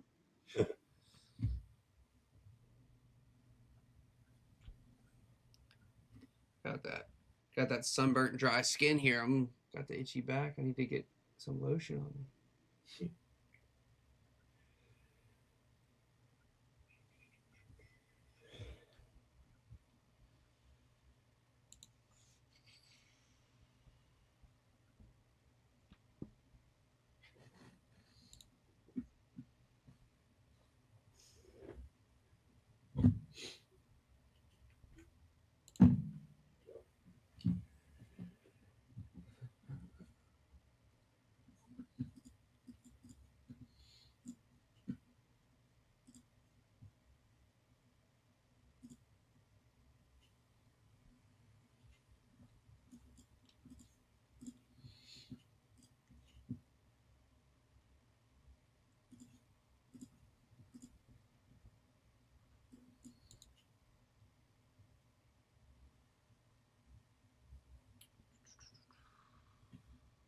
Chat, would anybody like to compete on a game show?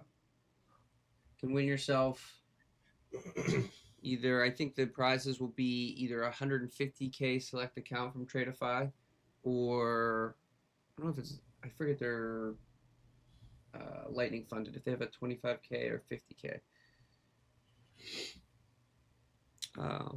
But if you win trading the game show, you'll have your choice between the two. So if you want to come on and compete, reach out to your boy.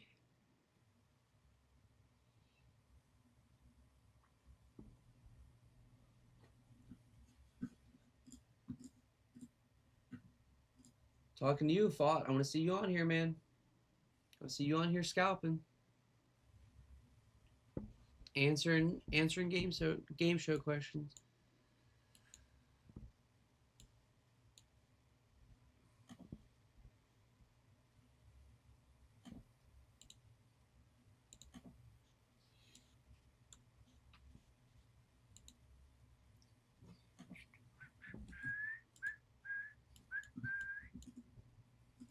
Banks rolling over. VIX is coming into its pre-market high here. I over the weekend opened a Tradeify crypto account. Oh, let's go. I blew it in an hour. That's not what I thought you were gonna say. That's so funny. Yeah, I don't know if I like misread something or what, but like, you trade and you have like a liquidation price, right? Because it's like leverage. Okay. And so again, maybe I missed something in the rules, or I just don't understand crypto as well. But it seemed like my liquidation price didn't get hit. It was actually like, so I was trading Solana, and it was like $2 away, but I got liquidated, and then ended up it would have worked. I got in around like, let me see exactly if I can look back at the chart quick. I got in around like 85 ish. Interesting.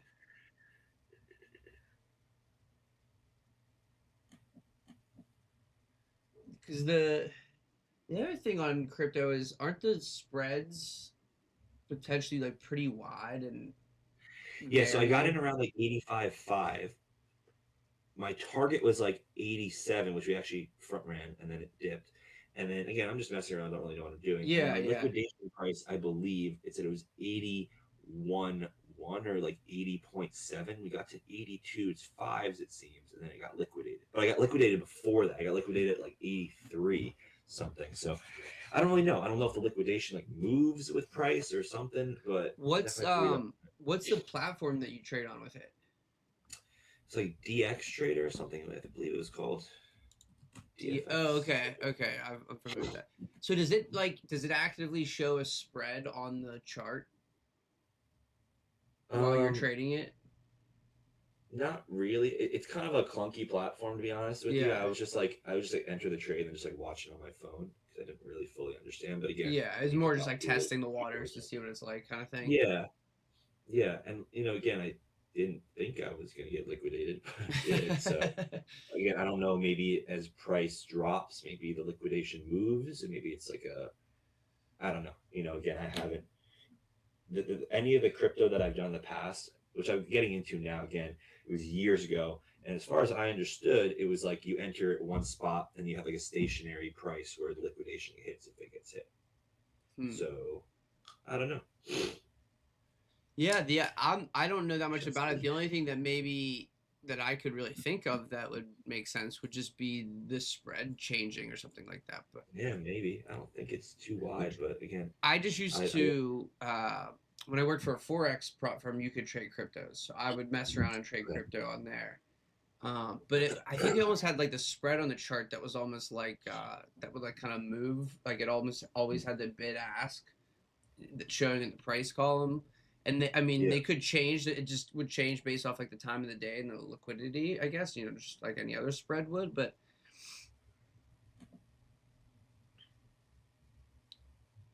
yeah, I'm not sure. I don't know. I'm gonna have to snag an account and start to dabble with you. Yeah, I liked it because it's more like swing trading. It's not really day trading. You take your entry and you hold and stuff. So that's why I liked it. But again, I maybe misread the rules or didn't read them fully enough. So that's allowed. Like you can hold throughout. Like you could hold for a week if you wanted. Yeah. Okay. Yep, and that's what's like. I think it's what it's really like meant for. Yeah. That swing trade approach, which is what I like. But I also have to figure out like if it's worth it. I have to really do a deeper dive. I just more so was messing around because I mean there is a straight to funded route, which I didn't want to do because it was a little bit more expensive, and I just yeah, something like that happens. More capital, exactly. if I did a straight to funded and that happened, I would pop out. I mean, as it is, they're still not cheap, but the one step eval, which is what I was looking for the 50K count, which I think is typical. It was pretty tough. It looked like it was a $3,000 drawdown, which is exactly why I didn't realize, I didn't know why I got hit, because as far as what I understood, what I tried to do at least, I tried to long 500 Solana at 85.5. Okay. So, or maybe it was a little bit more, I don't know, but my liquidation basically would have been okay, it would have had to drop to $80 or a little over $80 to get hit. But point is that you have a $3,000 drawdown, but the target's $6,000, so it's a little tricky. Again, you can swing trade, so you're more easily able to hold for bigger moves, which is good. But it's still obviously challenging, Yeah. So we'll see. Interesting. Yeah, I gotta look into it. I'll see what I can learn about it. Yeah. I was told over the weekend as well to buy a meme coin for the first time in a while. Oh yeah, it with your actual money. Yes, I can't. There's no chart even for it, but basically, it's like basically a small virtual monkey coin that I bought. So, so hold on. Are you giving me a little insider info here, Zach? I mean, I don't even know if I have the insider info, but we can call it info for sure. Listen. I don't need to know who your source is, but do you trust this source? That's a TBD. Not sure yet. Okay. All right. So you not a great history, or just no history with this source? No history. I'm up. I will say I'm up. Oh yeah. So am I late, or should I get in? You got to send me the deets. I don't know if we're late in meme coin. Zach's gonna start he's gonna get the whole chat in on this thing, and the next thing you know, he's not unknowingly just rug pull us all. I bought yesterday around before I went to sleep, and I'm up 50%. Yo, let's go. I feel like normally that's good, but in meme coin land, in meme coin that's nothing. We want 50,000%. Yeah, I want to either lose all my money in 5 seconds, or I want it to 50x in 2 days, so yeah, I don't know, and I'm debating, so I put in basically 2K into this, so I'm okay, worst comes to worst, and if it drops 75% in, let's say, 2 days or a day, I lose $1,500, which is smaller than a normal average option trade for me. Well, listen, as a crypto bro, that means that's when you average in and you put another 2K, exactly. Maybe even 2,500 the next time. That's when you, as they say, hold the line. But I'm debating. I'm what would I even target? I mean, it's one in every 500 memes go to the moon. Not even a chart. I know it's based off market cap. I don't know. It's a whole other different world for me, man. It's a whole other different world. It's all about.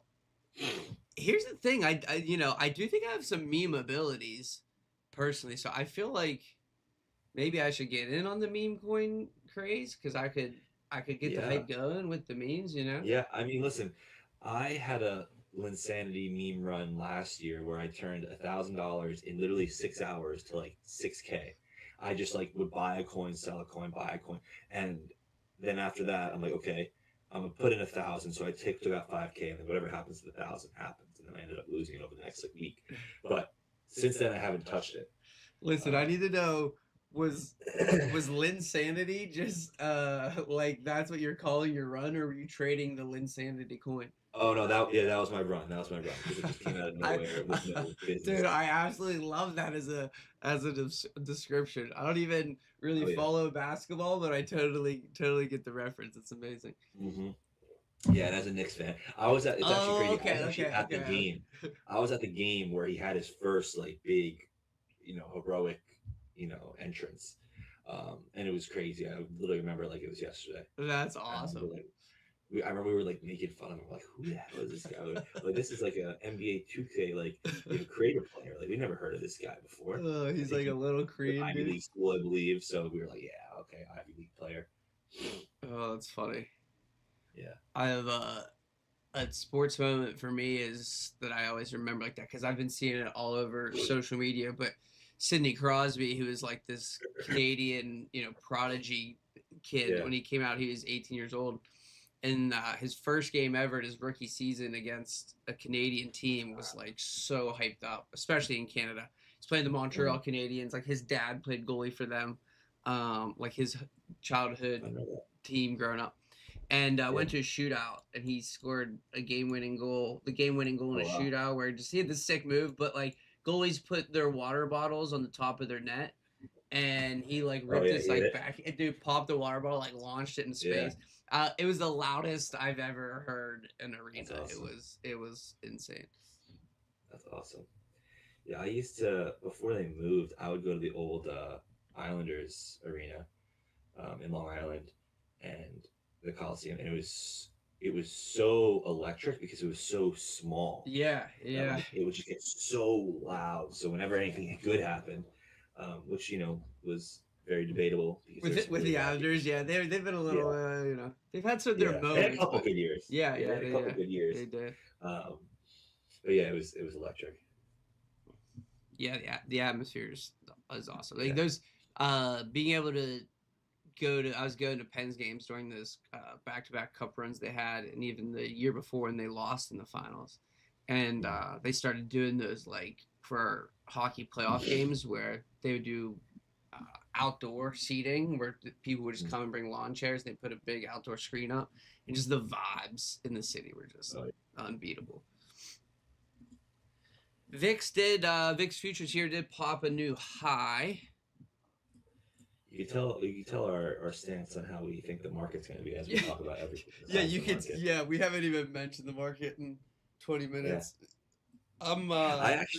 It's actually funny because I really can't because just of like my responsibilities, but I actually was having a thought the other day of not trading like the New York session and just trading nights for futures until there's the volatility dies down in the metals, because overall right now we're just in this like mega range for the indices, and my main strategy, which is swing trading and post earnings trades, which are definitely more rare, but for swing trades it's not a great environment. In a good environment I'll have easily 3, 4, 5, sometimes 6+ swing trades open at a time. Now it's like I barely like having a lot of premium on one. I just am taking my risk and putting it way down. Like even today, I took net, which is now reversing obviously with the market, but even Amgen, which did work and now kind of fizzling back out. I would even debate putting both of them on right now at the same time, despite different sectors completely, just because of the market. Where normally it's like a no-brainer for me. Just throw that on, on. We'll just let it roll. But right now I'm being very, very cautious with my options, and I'm really trying to either stick to post-earning trades or buying like a month at a time, or like a lotto type trade, but like not really much in between. Like I was looking at the next week contracts for Amgen, like, I can make the case for it, but I didn't love it. So, and as boring as that may be from just like an entertainment or dopamine perspective for a trading show, that's really what separates, probably the main thing that separates people who can maintain profitable trading over a long period of time and get through these spells when the market conditions are not what you typically thrive in, right? And most people, that's when they blow up, because they continue to force, blow their account up, all the progress that they made while the markets were in their favorable conditions, they wipe it out pretty quickly. So being able to identify when, man, these setups aren't my cup of tea, and be a little bit of hands off, as boring and as difficult as that may be, is really probably the one major difference that separates actual profitable trading between traders that can go on hot streaks and then blow it all up. And listen, I'm always on social media because it's part of what I have to do, and I see traders that I respect that have way more time than I have, right, in the markets, and they're saying that this has been one of the hardest stretches in their trading career the last like 6 months, as the market kind of slowly grinded higher after all these kind of tariffs, like as the tariff kind of news has subsided, and now we've kind of had this extended range period where I don't know about ICT, but I know these ICT type traders are having a very hard time but just in general, it's a very tough environment for anything, truthfully. Bro, And, you just gave me some clippable material to get the haters floating in the comments. Let's go. That's what I like to see. yeah. No, but really, it's the truth. One guy I saw, who I also really respect online, was like, I think he posted that he's taken like 2 trades in February so far. In almost 3 weeks or 2.5 weeks, whatever it's been, and that just really goes to show the environment that we're in. For me, there's a time and place to be more aggressive, but right now it's not really a time to like go for base hits. I think in the market, like I need to look for more substantial trades. Obviously for futures it's different because it's its own separate animal. For options, it's just, it doesn't really make sense. But we're trying to hold potential higher low. The 5-minute 8 is right above us. We have a level here on NQ as well, so not out of the clear yet. But yeah, NQ gave us a bit of a double bottom here at a level. Yeah, we are trying to hold. I don't know. Still below VWAP, below the opening print. It's just not my high quality setup, I think. No. I'll maybe look for one more scalp here, but it would be very small size if I'm gonna try another stab at anything.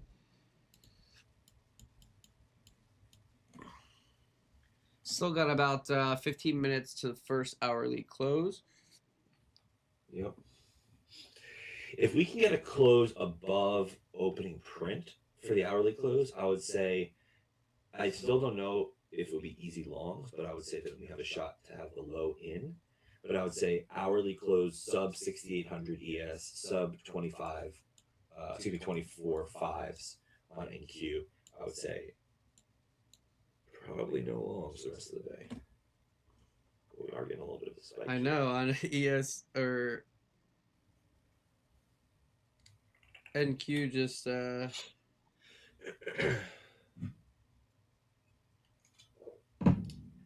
started looking a little bit more interesting here. Getting some strength. Yeah.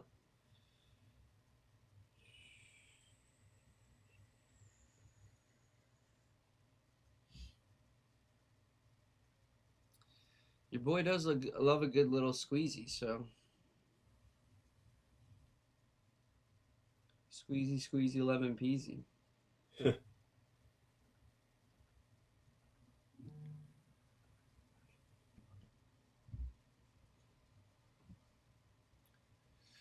Wow, really get some strength to it now.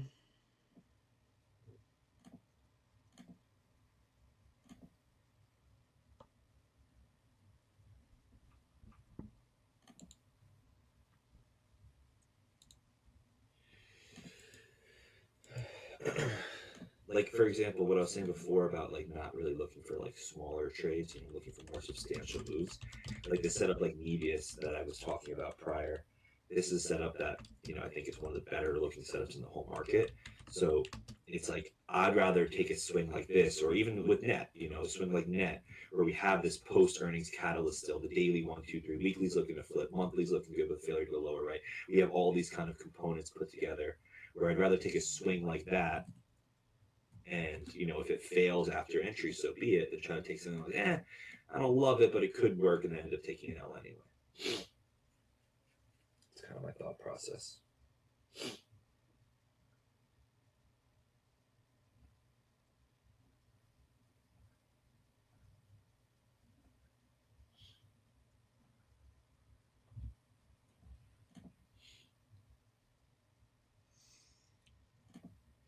Let's start taking a look at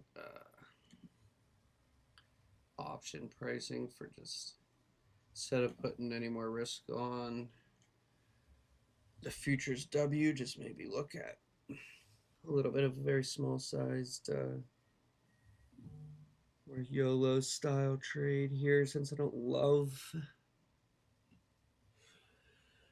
Yeah, I would say if we get a 5-minute flip to the upside plus over the opening print, I would say I think longs at that point could work. Still would probably be a little tough, but I think I would agree. So that's like 68.35 ES, 24.650s NQ. Get back over the open. I mean, I don't like having crazy targets, but like the market is crazy right now. Mhm. We have 350 or 300-ish points of upside from there if it wants it. Yeah.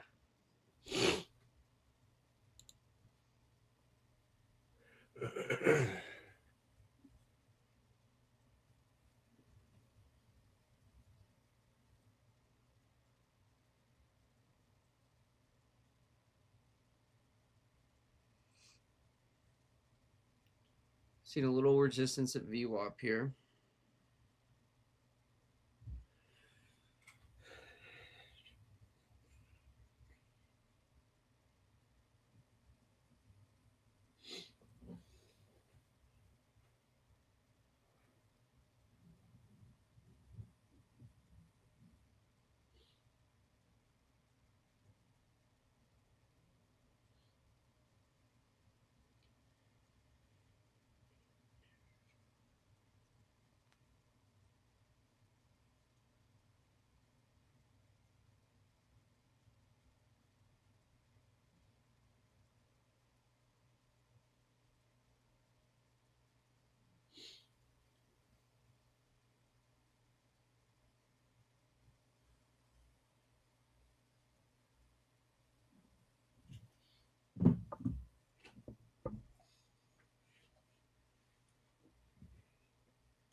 Eight minutes to the first hourly close.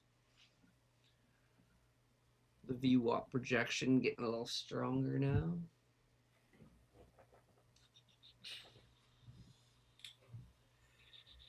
Yep. Net, not a great hourly bar, but I'm playing this off the daily. So again, daily close under the open, so like under like 194-ish, 195-ish. I'm gonna exit, so I'm gonna allow the daily to play out. Obviously, if the market rolls over completely too, it's not a trade I want to be in.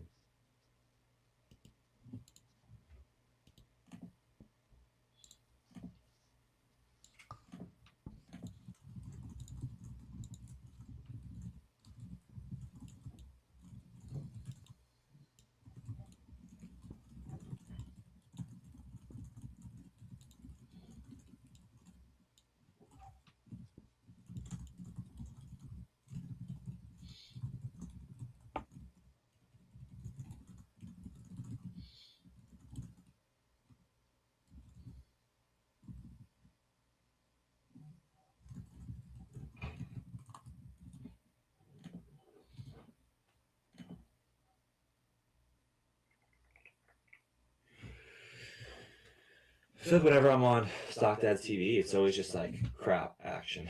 Because again, like, you know, could you have long at open, right? Sure. But then that was very short lived. And then could you have shorted?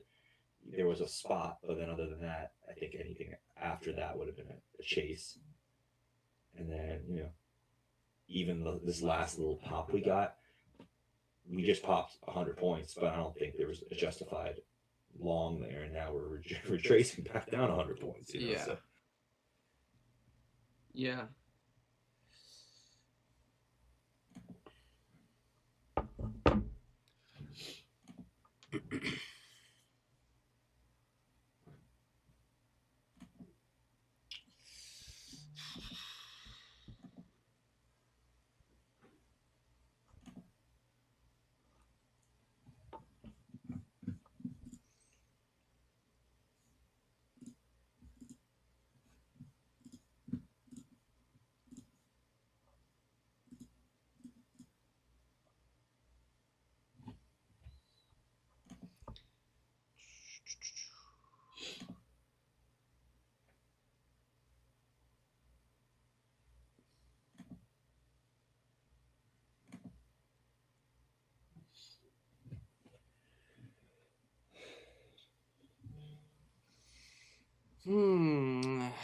I was looking at maybe trying like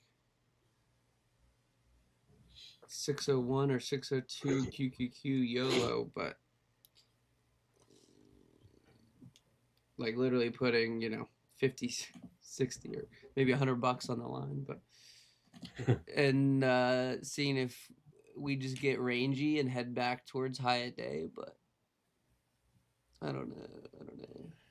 Yeah, I mean the hourly closes in 3 here. Yeah, so I'll probably just give it that and see. I mean, like, could it work? Sure, but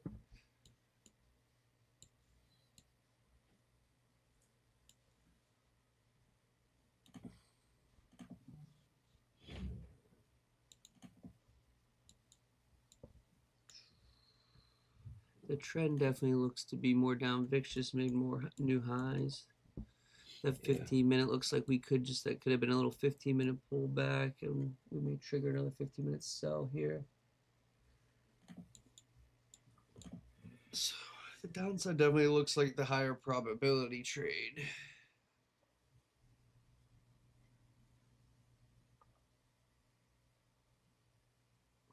But every now and then, Yeaterson comes out just to throw a little yeet on there, you know? I do it for the chat. oh yeah.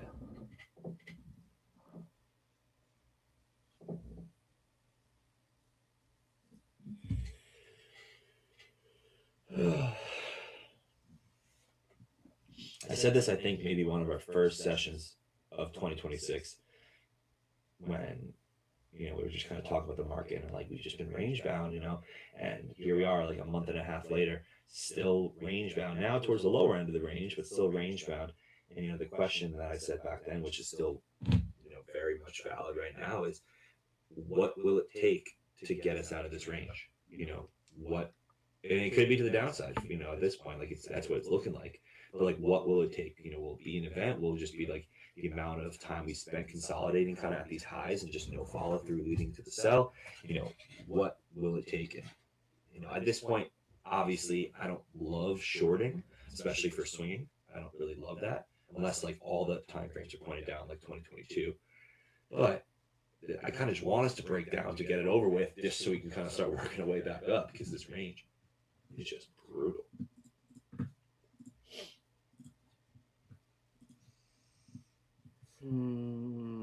We can honestly make the case we've been in this range on the Qs since September. Just kind of a big plus or minus 7 to 9% range. So it's been almost 5 months, which is wild to think. Almost 2 full quarters.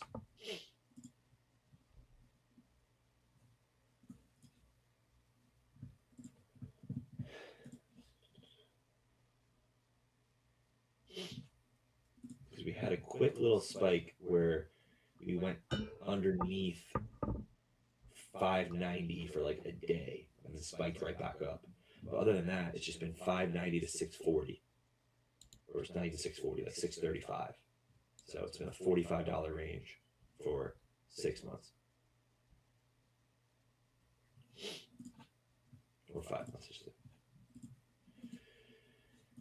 All right.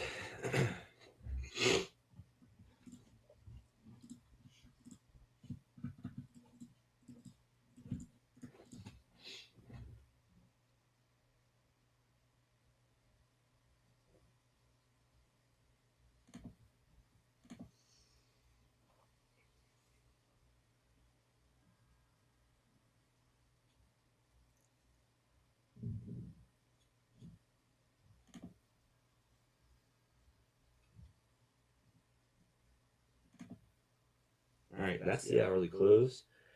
So definitely not good, but in theory could have been worse. Yeah. I guess trying the bright side.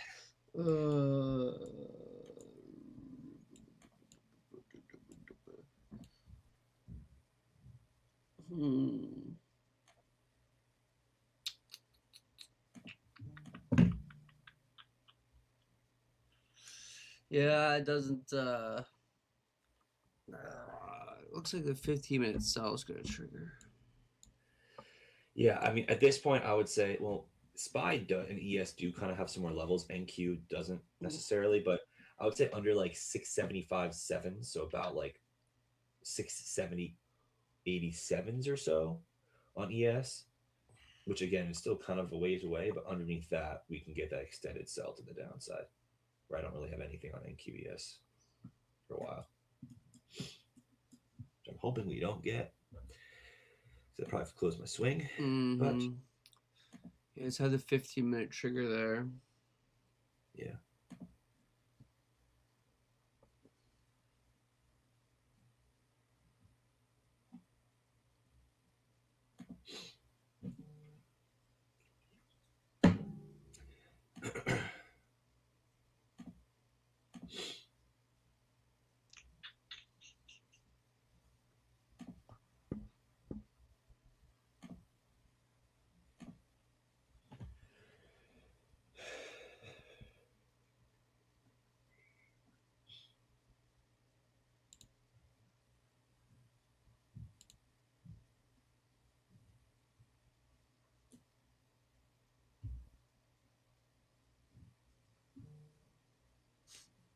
I'm just reading Callan in the chat.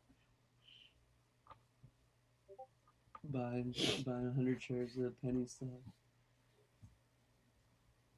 Callan, if you're listening, that first trim was pussy, bro. What is that?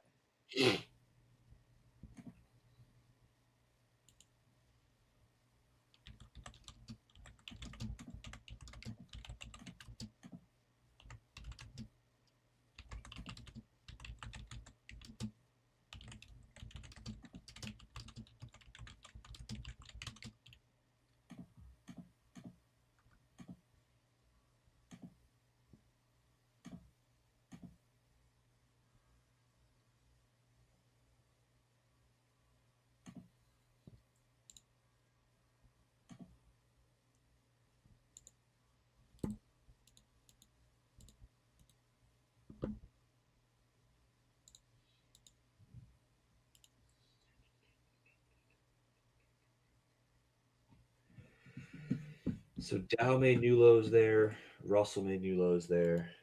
ES about to make new lows. There's new lows. NQ looking like it's be on its way as well. Look out below. Yep, that's what it's looking like.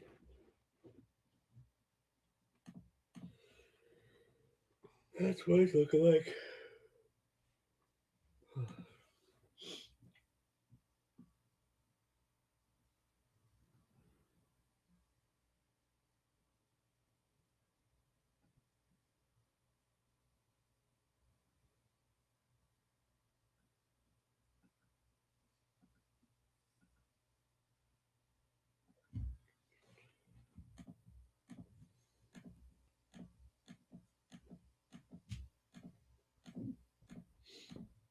Let's see if I got anything below on QQQ. I got nothing. We just about got to that SPY level, but on Qs I have like 589 next up. Yep, that's what I was gonna say too.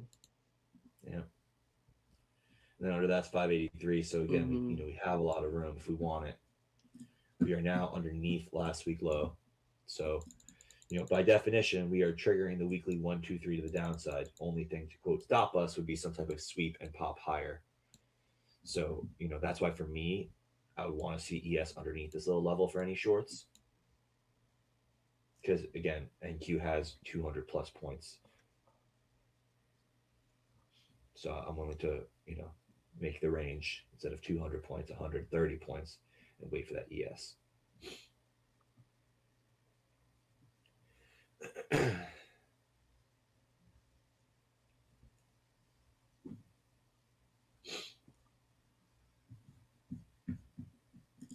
Kind of watching this silver short too.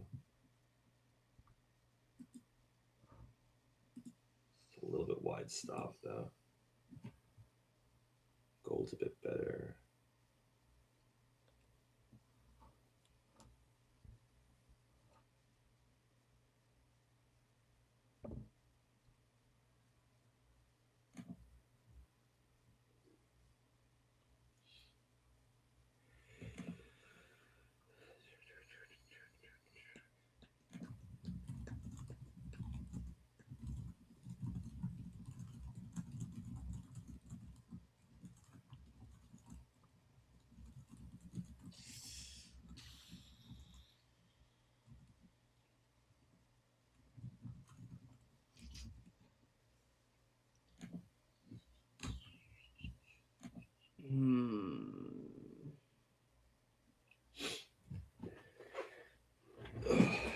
for me now, I'm not going to take any longs unless we flip the 5 minute back to the upside, or we get very extended to the downside. I think, you know.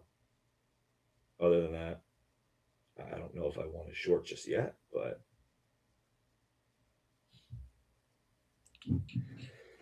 sometimes we got to do nothing. Yeah.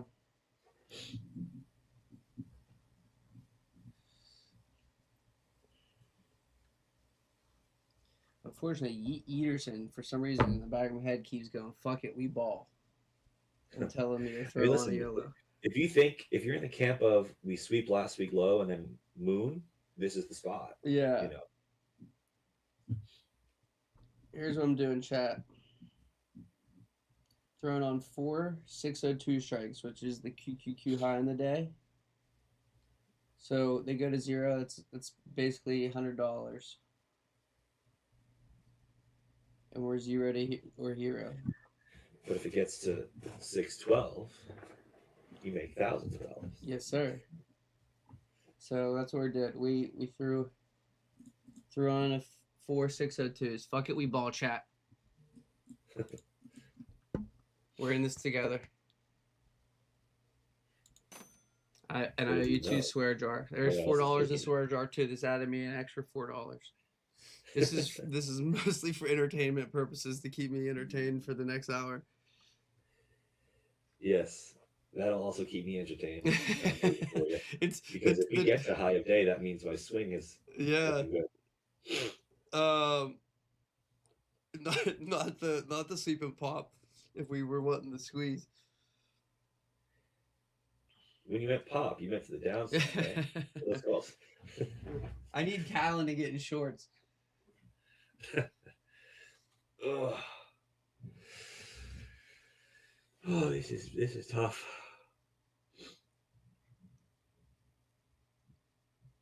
I will say the market is doing a very good job at testing my patience these last few months.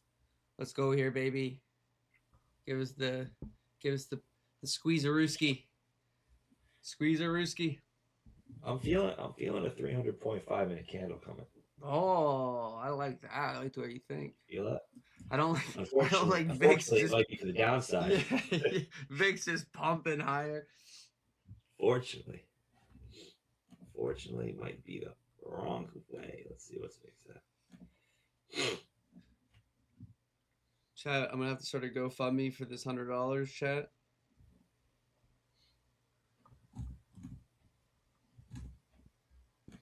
I blame you, chat. Why'd you guys talk me into this? That's you have fought. I see you talk. I could hear you say and do it. Put it on.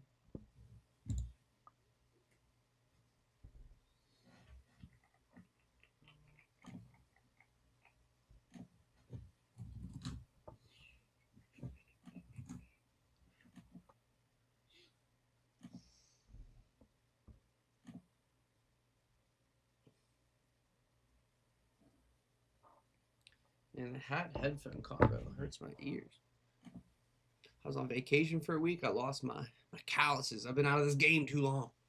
Now I got hat hair.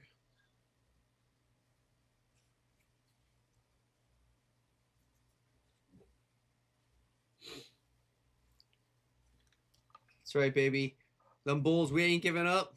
We ain't giving up on these YOLOs. What do we? Oh, you know what pumps us every time? What do we need? A little bit of an Amar. I should have included you in here with the Amar days. I don't know if you can hear it, but I don't know if you could see it. Oh my god, that's funny. I actually I've been drinking this water the whole time. I gotta run to the bathroom. I'll be right back. Alrighty. Market. When I come back, I bet you I'm gonna be rich, bitch.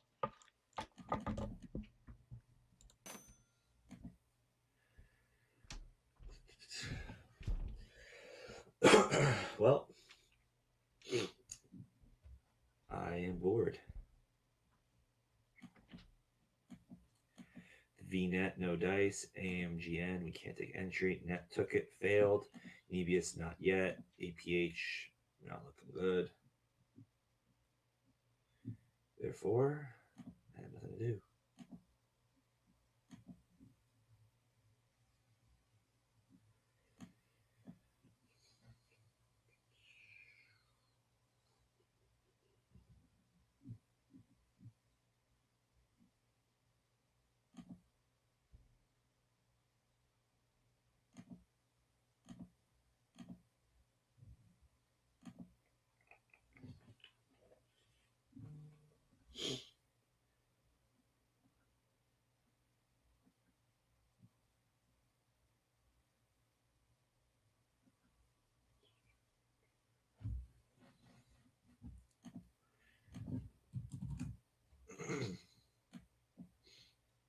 short ended up working, of course. Off the daily EMA. Dang, didn't even see that. Kind of funky though, because it would have triggered the upside, but then projected off the daily, so I get it. Targeting that monthly 20 down, 160, 162. Yeah. Oh well. You know, maybe if the market didn't fade 350 points, would have held potentially, so no big miss there.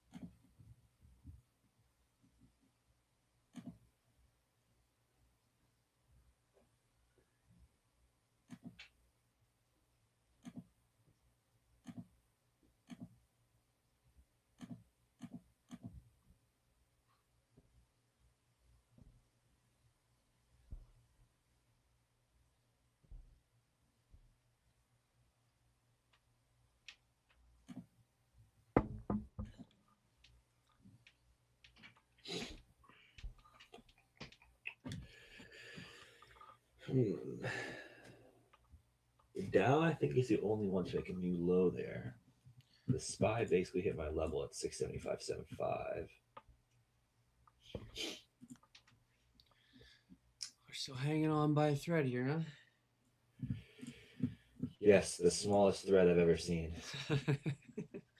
That's what she said. Trust me, I hope you're right. You know, I really am.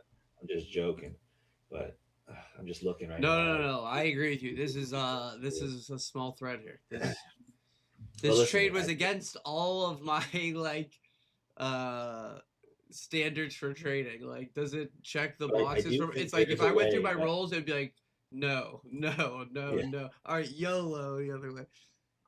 I do think though your $100 position potentially could prop up this market though. So well, I mean, I figured we needed the liquidity. Somebody's got to do it. Yeah, step in front of this moving train. Exactly. I'm willing to do that for y'all.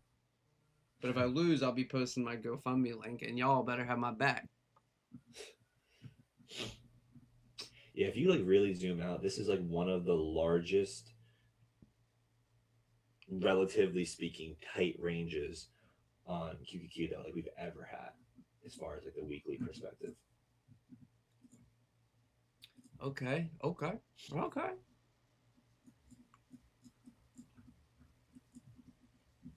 Like even when we quote topped in 2024 to 2025 at the beginning, that was like 2 months of time.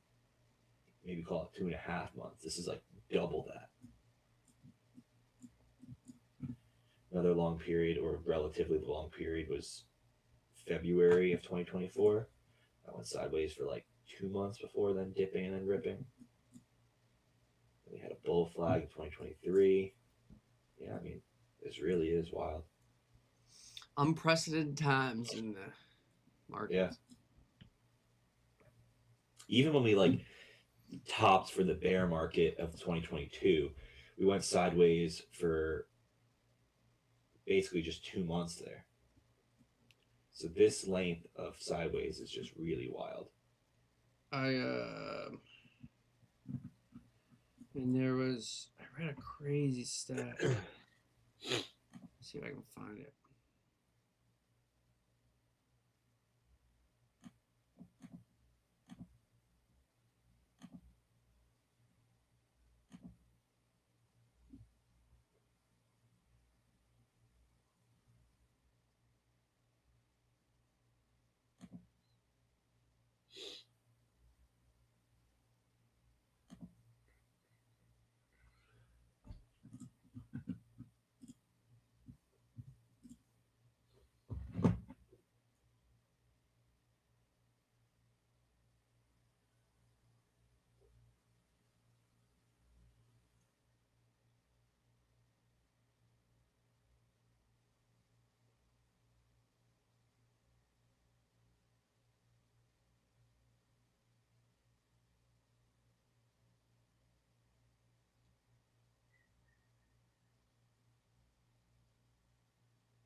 Oh, by the way, look at the Qs go, baby. Hey, let's go. I Come know on. Marco Pampas.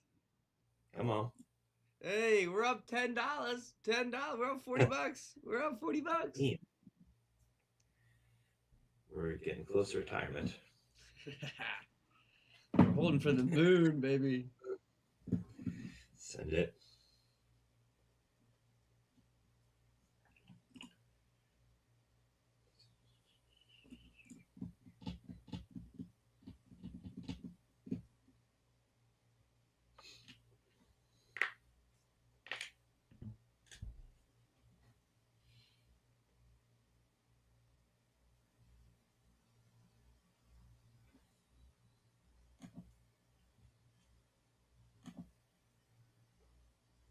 I read this crazy stat about the S&P and the names within the S&P, how much they're down compared to how much the S&P's down. Like the individual names are getting crushed way harder than the actual index.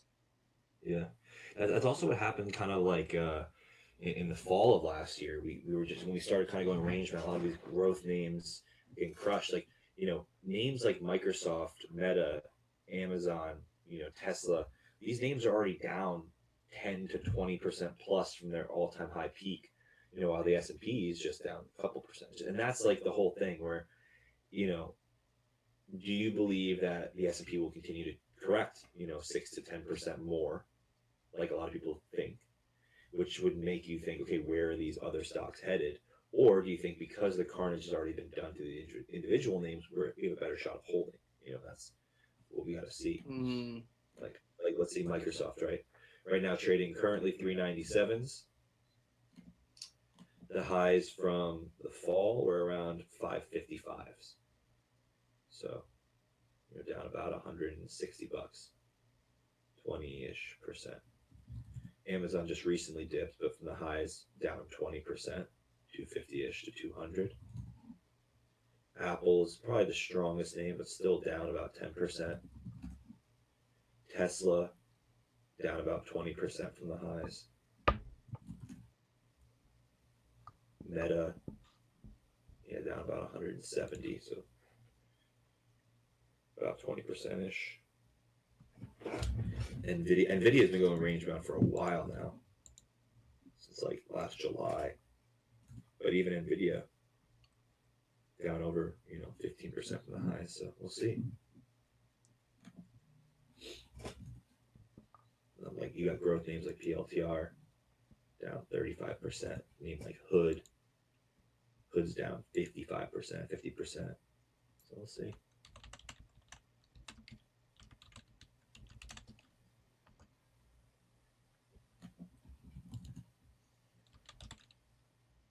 A lot of the growth names got smoked, and also the software names are just super weak. Snowflake down like 40%. Crazy times.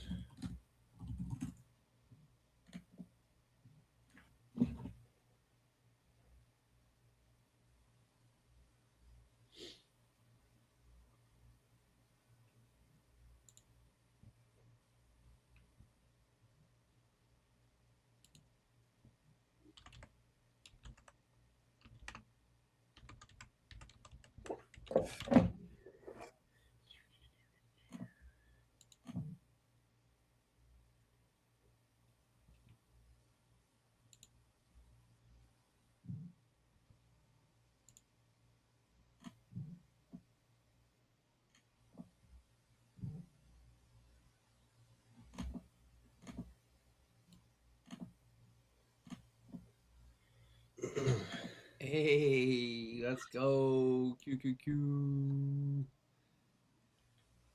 See here, headed back into the.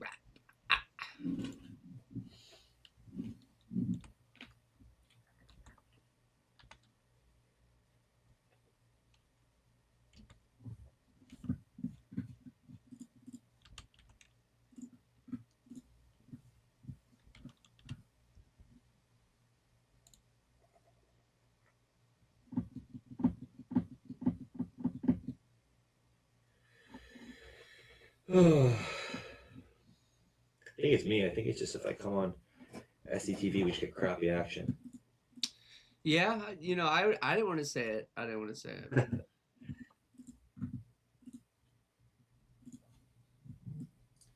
Hopefully, we break this curse when QQQ hits 605 today, and I get 2 shares of your 4 contracts from There Mall you go. Sport. That's right. That's how it works. Well, I get half. Mm-hmm. Your partners. That's With right. me having That's right. no risk at all, no overhead risk.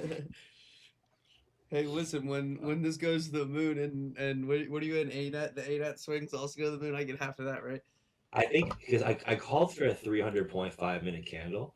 I think if we do get one of those to the upside, I think it's only fair I get half. If we get a 300.5-minute candle, I will give you half. I will. That would be instant new high of day. Those contracts would get juiced quick. Oh yeah.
I thought that said 10:34 for a second. I was like, is time frozen?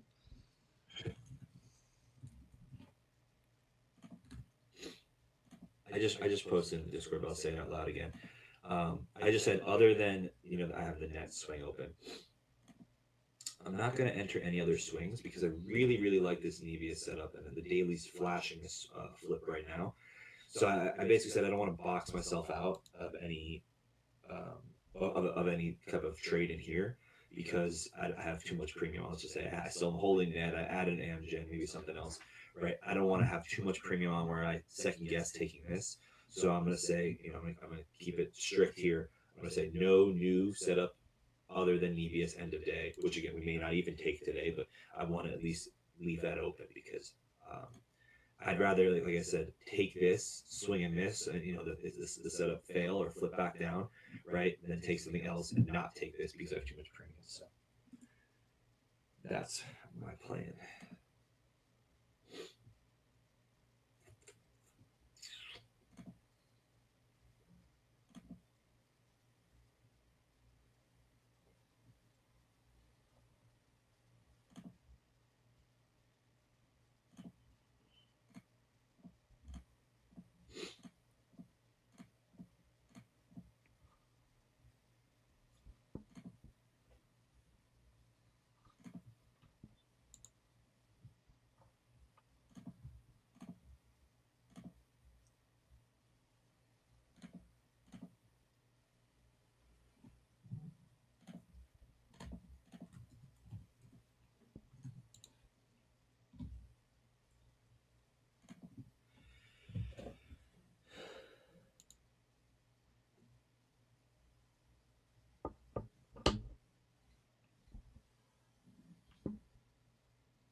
not getting stopped at this area, this 15-minute area.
All right, baby. Still trying here. Still trying.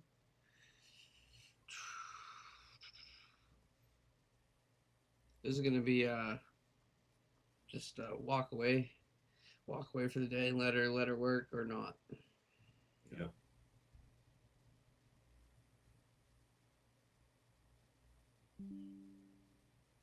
Hey, let's go. Up $20 con now. Let's go. That's $80. We're up $80. Let's go. This thing's gonna go to 100% pretty quick. I'm like, dang it! Why didn't I just size this thing up? It's always how it goes.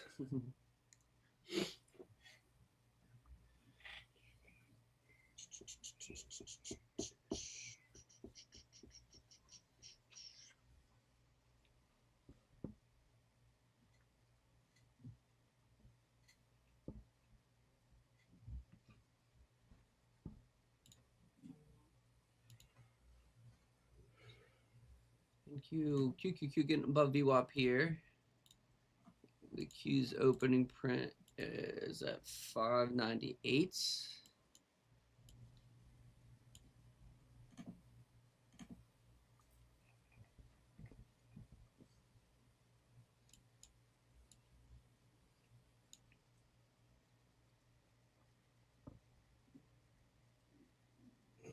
If the 5-minute can flip up, we have some potential, but Yeah, we'll see here. let's Still, see. it's good. We haven't flipped any trend here unless we start getting above this 5-minute high, previous high, I should say.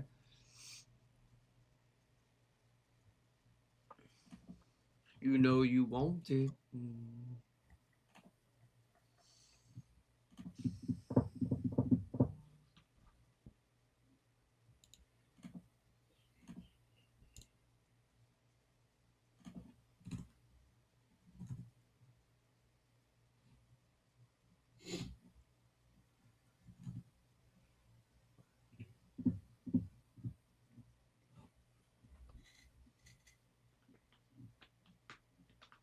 Well, there's the OP, baby.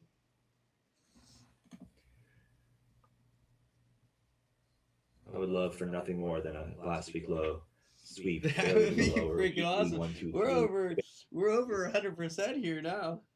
Let's go.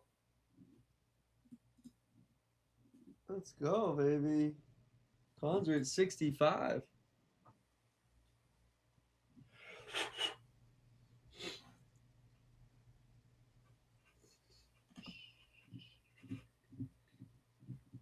Give us the squeeze-a-rooski.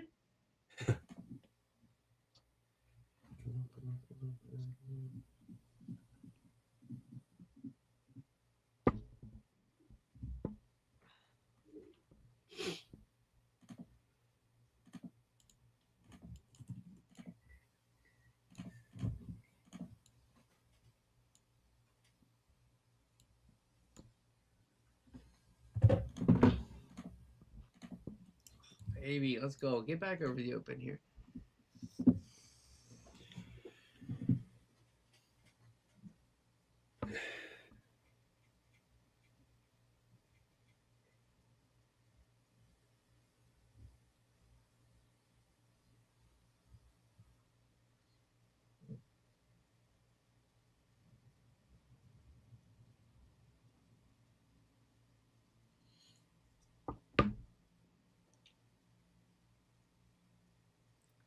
We don't want any more consolidation.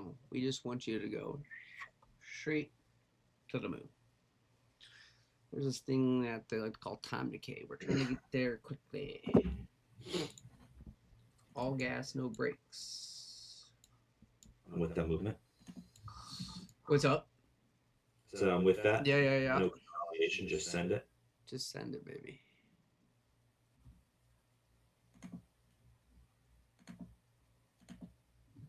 Well, that's good. Little 2-minute pause bar. Now head on up to the top, to a deluxe apartment in the sky.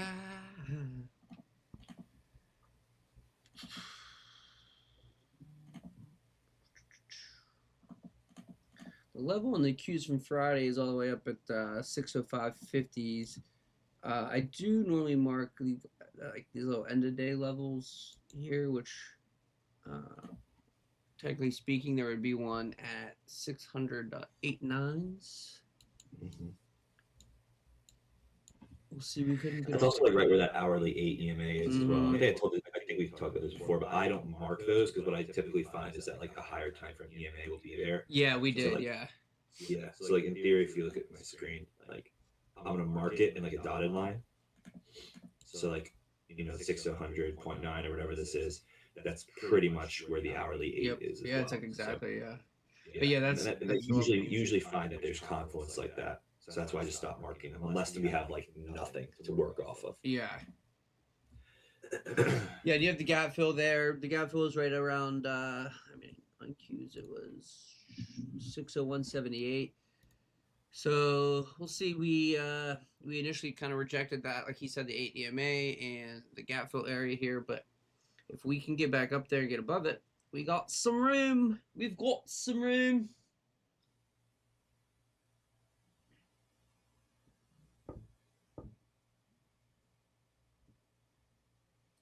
Con's an 84 here. Let's go.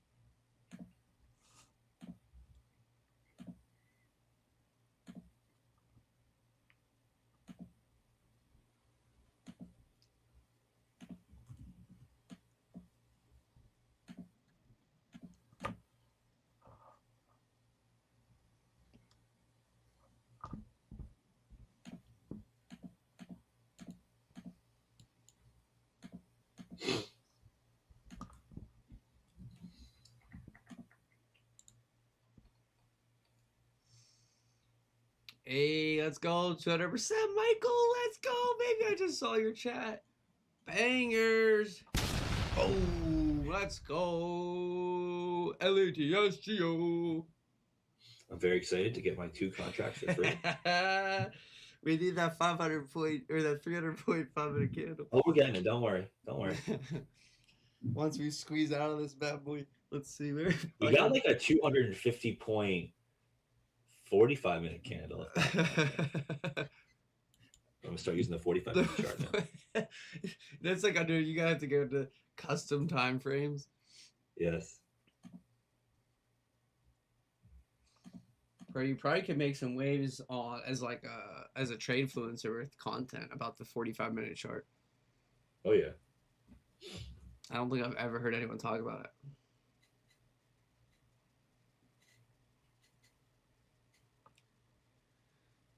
All right. We got the 2-minute close above OP.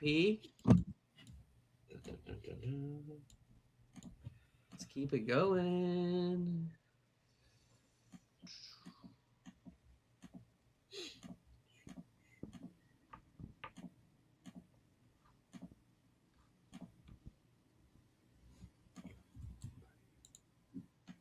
And if we erase that first hourly bar and put in a complete outside bar, I mean, that looks pretty squeezy.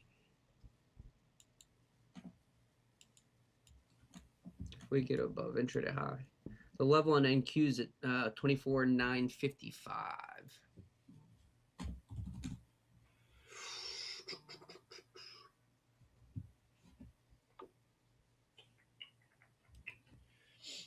I told you, bro. I told you $100 was gonna prop up the market. Yeah, that's what it is, dude.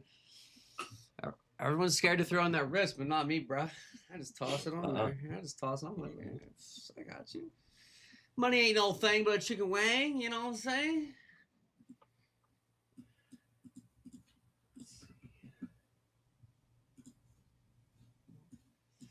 We swept last week lower over the opening print, flipped to 5, flipped to 15. 15 looks good. She's Could looking this be good. a generational low. She's looking good. This could be the generational low that Cons we've at heard about in one textbooks. Cons at 115 from 27. Let's go.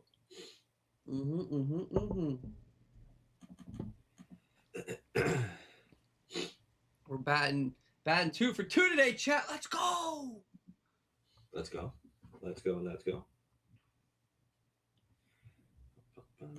I'm feeling that hourly inside bar. How much time we still got? 20 minutes? Did I say inside? I meant outside. I don't know what I said.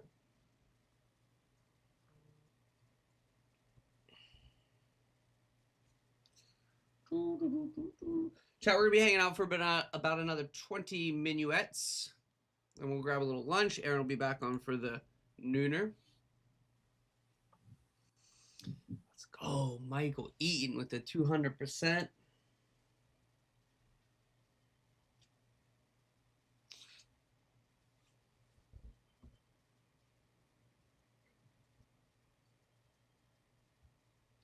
The only fear, I mean, not the only fear, obviously anything can always happen, but if we're due for some sort of just range bound day, in terms of like an intraday move, which I mean, this is obviously a wider range at this point, but you know, we could see some sort of double top.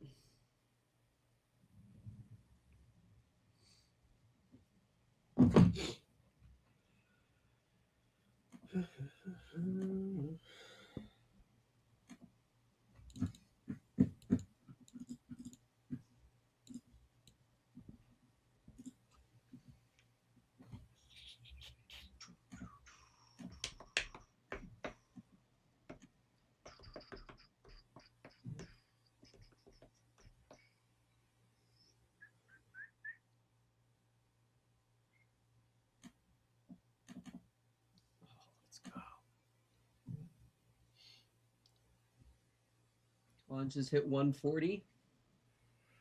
Let's go. I accept PayPal, Venmo, or Zelle. Bro, we'll put the profits into, once we learn how crypto spread works, we'll put it all into your little monkey coin. Screw that.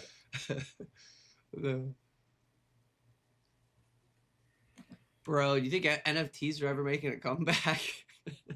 It's actually funny you say that, because the other day, for the first time in a long time, I was like, let me go check on my NFTs, and I couldn't figure out how to open back up. Bro's still holding. I love it. You're holding the line, bro. You're holding the line. Yeah, I mean, listen, that was one of the biggest mistakes I've ever made, to be honest. This is actually when I first started getting like profitable. I had like my first big month. I think I made like 25K profit. And I'm not going to name names because I don't want to put someone on blast, but I was bro. We name names on this show. We talk our shit, bro. We talk our shit. But I was told that this one thing has like X upside, and then like, you know, again, upside's upside, but I was concerned with the downside, of course. So okay, like how much can I lose, you know? And basically they were like, you know what, if it all goes south, you could probably lose like 50% or 40% in like a year. I'm like, okay, like that's not bad. The confidence in the JPEGs, bro. Yeah. So my first biggest month was like 25 or like 23K or whatever. I put in like half. I remember I put in like 12K or something. Actually, no, that's a lie. I put in even more. I put in almost 20 actually, because I remember in my brain, I was like, bro, if bro, I lost half, I lose like 10K. bro, So bro. you can probably see where this is going. Not only did I lose half, but I lost about 99% of my value in like a month or two. So I literally just had my biggest trading month ever. I'm like, wow, this is great. Like crushed it. And I literally took all of my profit Bro, and bought I gotta know. virtual monkeys. I gotta know who are the confidence in these monkeys, bro. Dude, you had your first big trading month, and you put 90% of it in the Yeah. NFTs. Oh my And gosh. again, I'm not blaming No. We right? all But like, assume we're on risk for sure, yeah, for sure. but it's like, Looking back on it, NFTs were, I agree, they were hot. They yeah. were.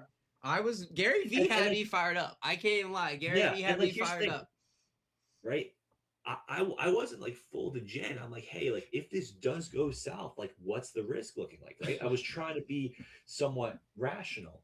And like again, I don't know anything about NFTs. I'm first getting into the space. Someone who knows the space in theory a little bit better is trying to give me some advice. Yeah. And so I'm told in a year I'll lose 50%. So I'm like, okay, I'm willing to risk $10,000 over the next year. That That's like, confidence is a so funny to me. thousand a month, right? It's like I take one bad trade a month. That's $1,000 easily a month, right? So like, it makes sense.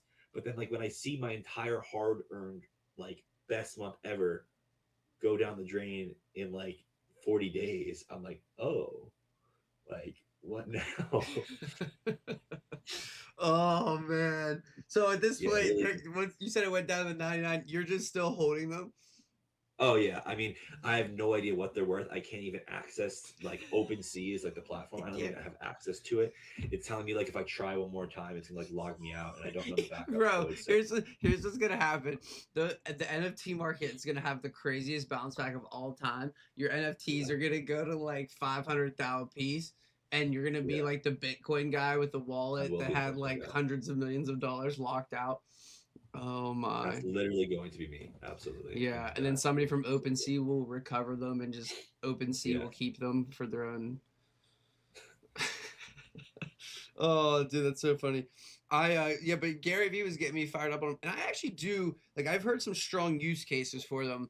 Like one of my buddies was in a Discord group, and they had these NFTs called NARS. Like it's spelled GNARS, and That sounds like a rug pull to me. well, so they had a community where the purpose of them was they wanted to support action sports athletes. So what they would do is like a lot of people that belong to it would be a part of like the action sports community, whatever. So you could like share your content and your clips and all that sort of thing, and then they would like auction off their NFTs, which was their they had their own whatever. There was like these little action figure dudes or whatever. I forget what they even were, but they would like auction them off, and you could buy them or whatever. And the more NFTs you had, the more like voting power you had on the board, like the NARS board. So like you could, so then like they would vote on projects to support like a certain skater who maybe wasn't sponsored, who was like young and up and coming but didn't have like financial support behind them, or BMXer or snowboarder or surf, whatever it may be. Like other people would put their projects up to be voted on by the board, and then the board would then use like the money from the NFTs that they would generate from the NFT auctions, and then give supply money to these athletes to create these videos or parts, whatever it may be, right? That got voted on based off your ownership of NFTs. So to me, that was like, okay, this is like a point where it's like, if you're into this sort of thing and you want to support this kind of thing, like it had like an idea behind it that wasn't just like, hey, look at this cool piece of art that Yeah, means no, I mean, nothing. You know what I it mean? had justification behind it. Yeah, for sure. Yeah. Which, you really got to build a community to do that kind of thing. But and the guy that I think was that I knew that did it, I don't think he was like, I'm trying to get rich off this. He was like, I just think it's a cool thing to be kind of a part of. Yeah. Absolutely. What's the math on 27 to 160? Yeah, buddy. Keep it going. We want a 10xer. We want cons. We want cons at 270.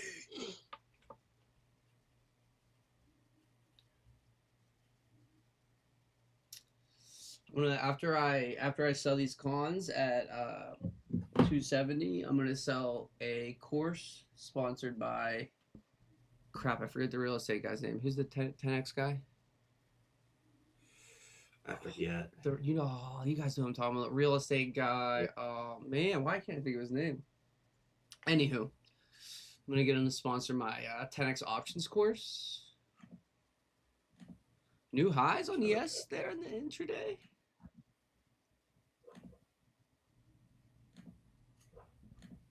The Qs, we're almost in the money here, boys, ladies and gentlemen. Chat, we're almost in the money.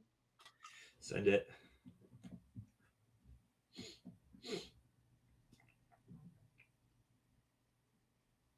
The funniest part about this is I literally said to you, I'm like, this trade really goes against all the rules. There was we had our reasoning, the previous week low sweep, and some reasons to put on a YOLO, but in terms of the standard trade, why there's not, I don't put any sort of real risk on this. That's kind of why. I mean, literally the only thing, again, not knocking you because we agreed it was kind of like very much contrarian, but literally the only thing I could think of for long is the previous low sweep. 100%. Which I was very much advocating for. How's ADA doing? We bounced about $3 or so off the lows, so we have some life, but not as much life as we'd like to see. But the 5 minutes still flip to the downside, so I'm hoping we can flip that back up and then get going. It still is a weekly inside bar, which is what I was somewhat worried about when I took entry, but at the time when I took it, we were like a buck away and the market was looking good, so we shall see. I have a month of time. So we shall see. ES has officially printed an outside bar here on the hourly. Whoa. See if the Qs can get there.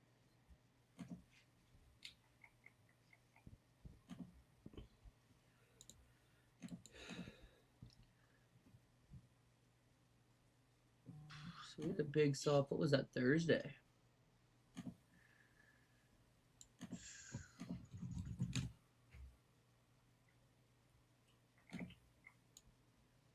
So yeah, I'm just kind of even looking back at last week's action. We had last week a strong Monday. Tuesday looks, based off the hourly chart, doesn't look like a very fun day. Yes. Tuesday looks like it would have been annoying. And that's just looking at the hourly. And then Wednesday we had an initial open right at the highs, initial sell. Yeah, last week looks like it had the potential to be frustrating for sure.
I think we maybe need one more Mar for the final push. Get it. Send it.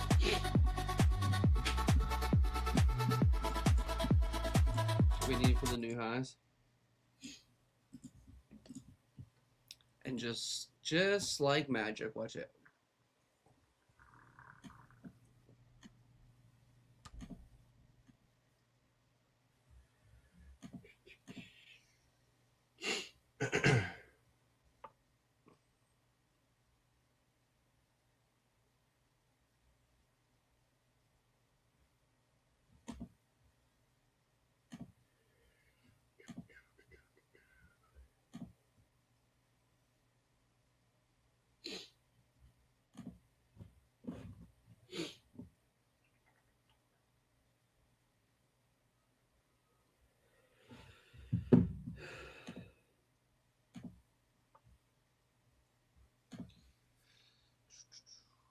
believe Wednesday. Let me double check tomorrow's schedule. Who we're gonna have on live.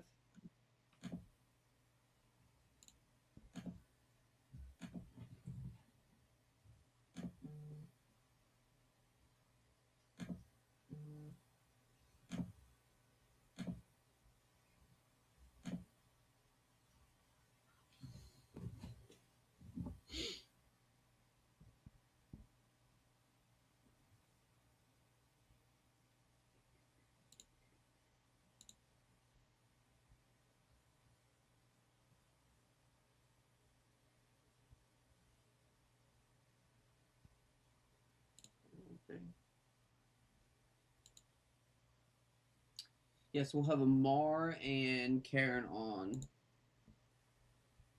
for the live trading tomorrow.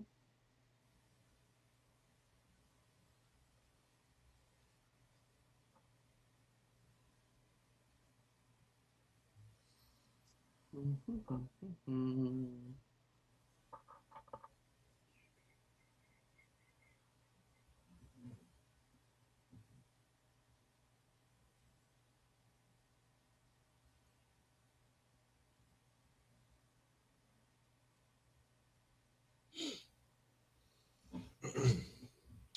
5 minutes to the second hourly close. Come on, let's go. Break these highs.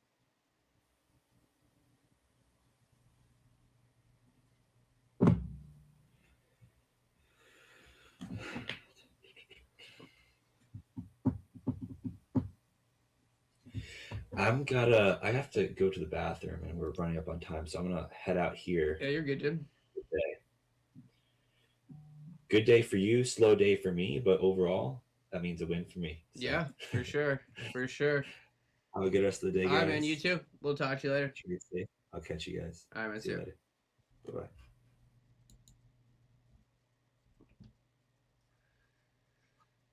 Well, chat, looks like we're just kind of starting to bull flag a bit on the 2-minute chart.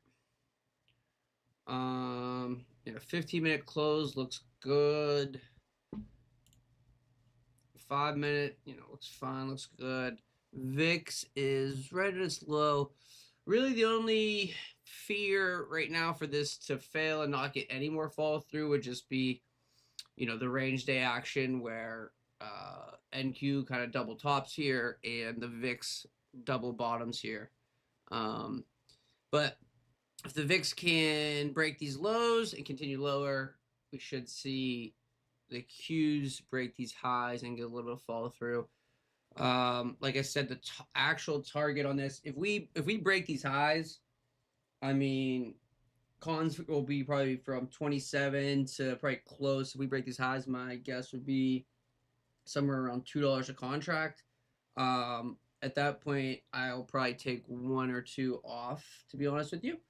And then we'll just let the other 1 or 2 ride, see if we can go get 605s. Probably just take 1 off, honestly. At like maybe 190, which means even if the rest, I won't let it, but even if the rest of the trade went to 0, I would, theoretically make $90 still. So we shall see. We shall see. I don't want to see us. If we start to break down too harsh here, I might just count my blessings and take my monies. A few $100 off of $100 ain't too shabby.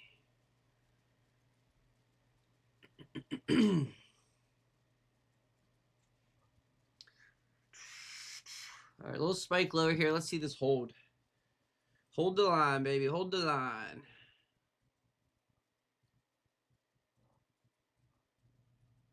There it is. Now let's pop.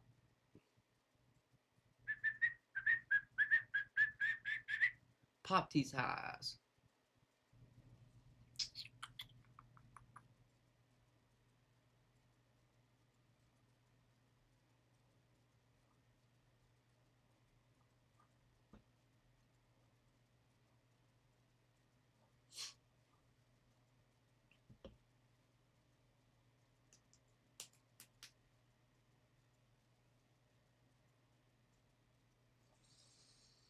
All right, 1 minute here, 1 minute till we get the hourly close. Show your boys some love and make a new high.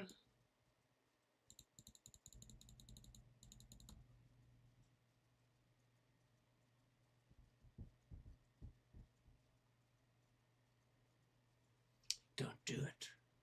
Don't do it. No, don't do it. Don't do it.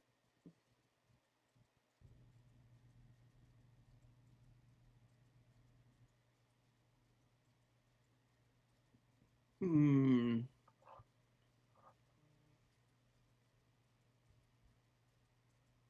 Hmm.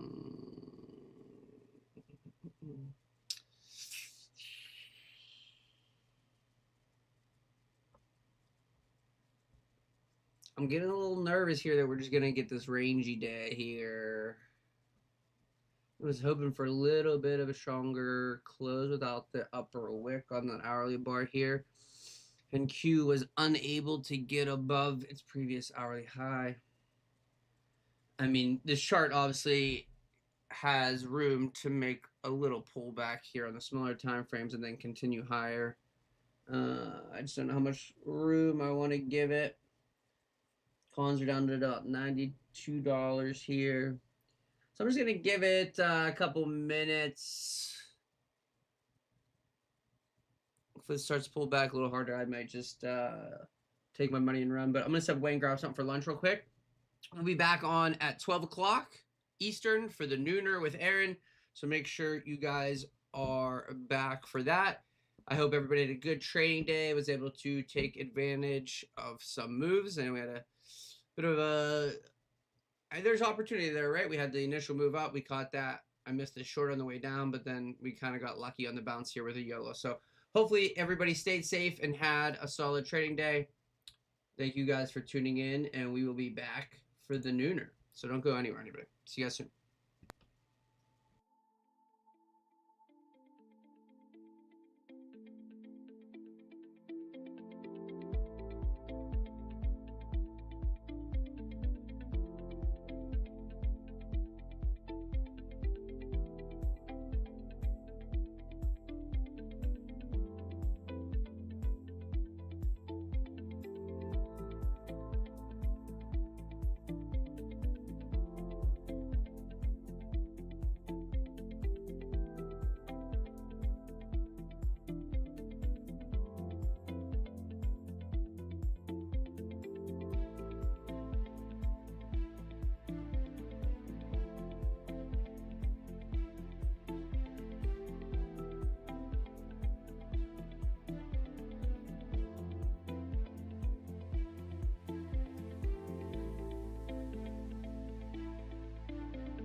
All right, ladies and gentlemen, we are back with Aaron for the Nooner. He's having a little bit of camera difficulties right now, but that's right. As long as we can hear him and see his charts, shouldn't be a problem. Aaron, can you hear us? Yes, I can. What up, everybody? How we doing? Sorry about the camera. That's why we're a couple minutes late. I was trying to, I don't know. Hopefully it didn't crap out on me. How we doing, everybody? Miss Paz, good afternoon. How are you? Oh, the GameStop thing. How's everybody doing on that? I'm looking at the old chat from earlier. That's kind of a cool little thing. What is it, like $5 and can win up to $1,000? It's pretty good. Tyler, can you turn me up, please? If you can. A little audio. All right, hang on. I will text Tyler. Good afternoon, Omar. Let's see here. Give me 1 second. Will turn me up if I can find Tyler. All right. 1 second, guys. All right.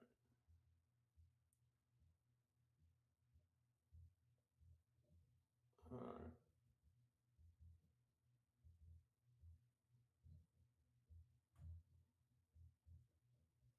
Okay.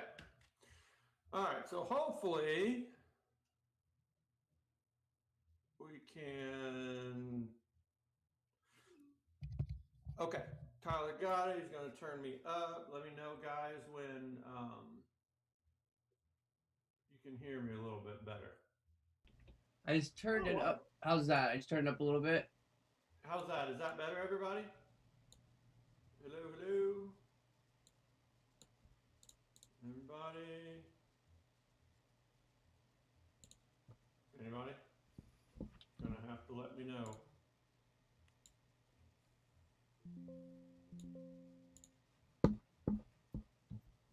Everybody? Hello? Normally I put your audio at like up to like 140 and I have it at like 170. Oops.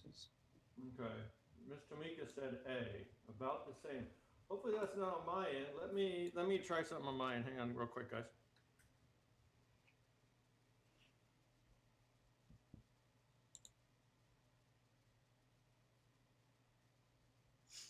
Aaron, I don't know if you got a new microphone. I thought you might have at one point, and it says that it's set to your default microphone, which I don't know if you got a new one, that's probably not the right one.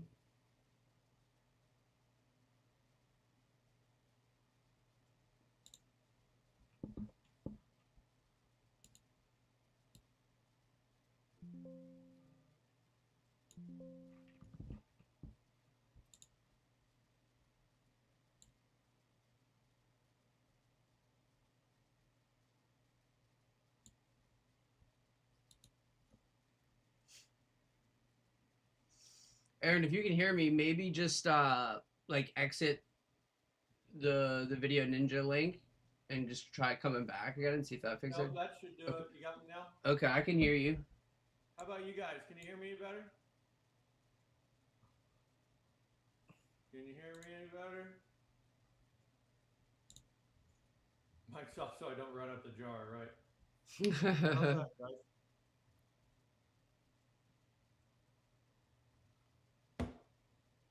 How was that? A little technical difficulties.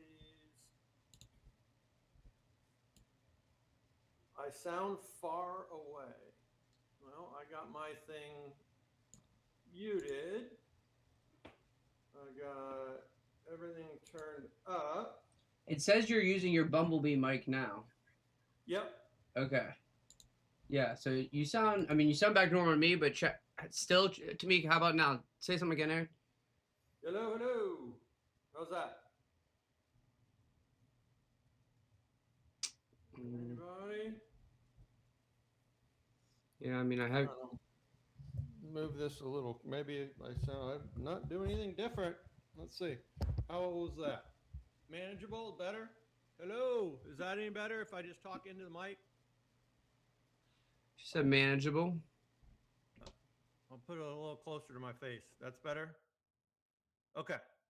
All right, cool. Maybe I just had to, I don't know.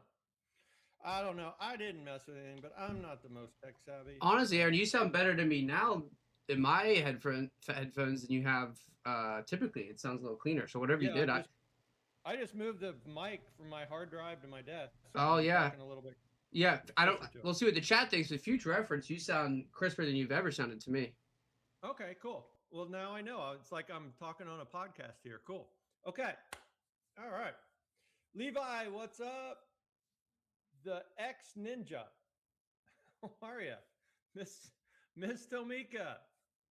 What's up? What's up? Lyle, Mr. Paz, Frank, Miss Amanda. All right. Composer Rick, what's up? Tyler's yelling out. Oh, nice. All right. Well, we'll just go with what we got right here. Okay. Dang it. My wrist thing messed up again. I got all sorts of. No. Okay. All right. I got to do this. Just let everybody get in. All right. I don't know how I can sound low. I'm talking like right into the thing here. All right. Okay. Laura, what's up? All right. So let's get started here, guys. Okay. So we got a big to do here. All right. Okay. So we got a big to do here. So what the hell was I talking about? Oh, yeah, the VIX.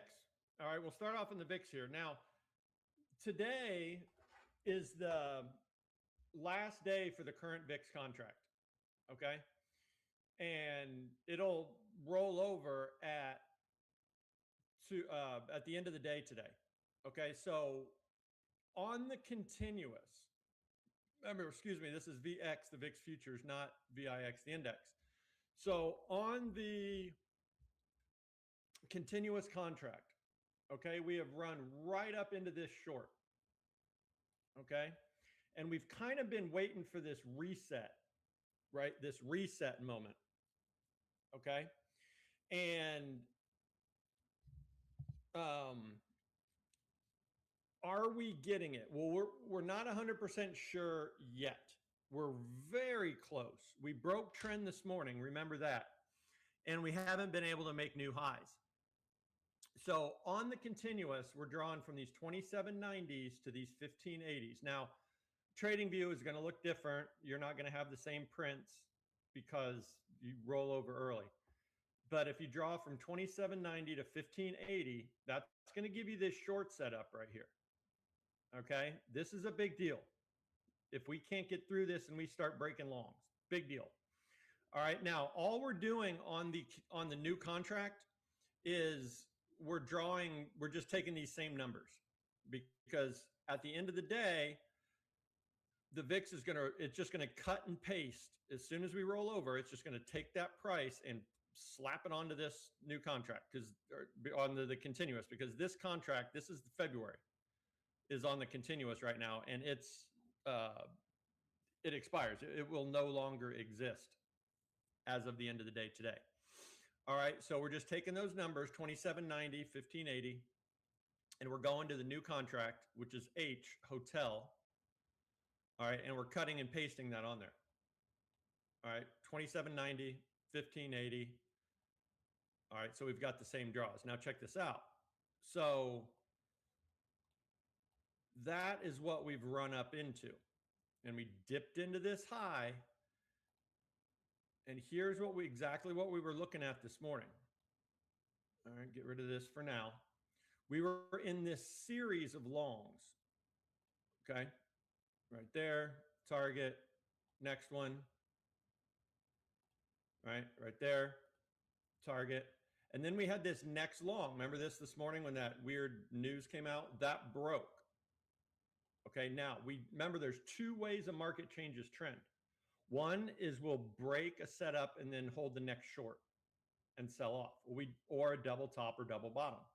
Well, this is looking awfully like a double top. Now, what we're running into, okay, is this long. Where'd it go? There it is. This is the next long in our series. Okay. Right there. It's just same anchor, new high. And we haven't quite broken that yet. Okay, we haven't quite broken it yet. We need one more tick. Okay, one more tick. So that's what we're watching going into today. Now, this isn't a really great sign that this stick saved these 45s. Okay, so this draw that we want to, or depending on how you look at it, that needs to break, all right, is drawn from 1985, great year, to these 2165s. All right, and that gives us a 2054, round down to 50, subtract a tick, 45. And as of now, we've defended that.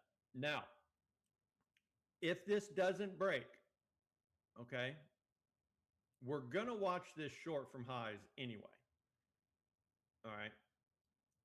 Because we have broken the series that we're in. Okay.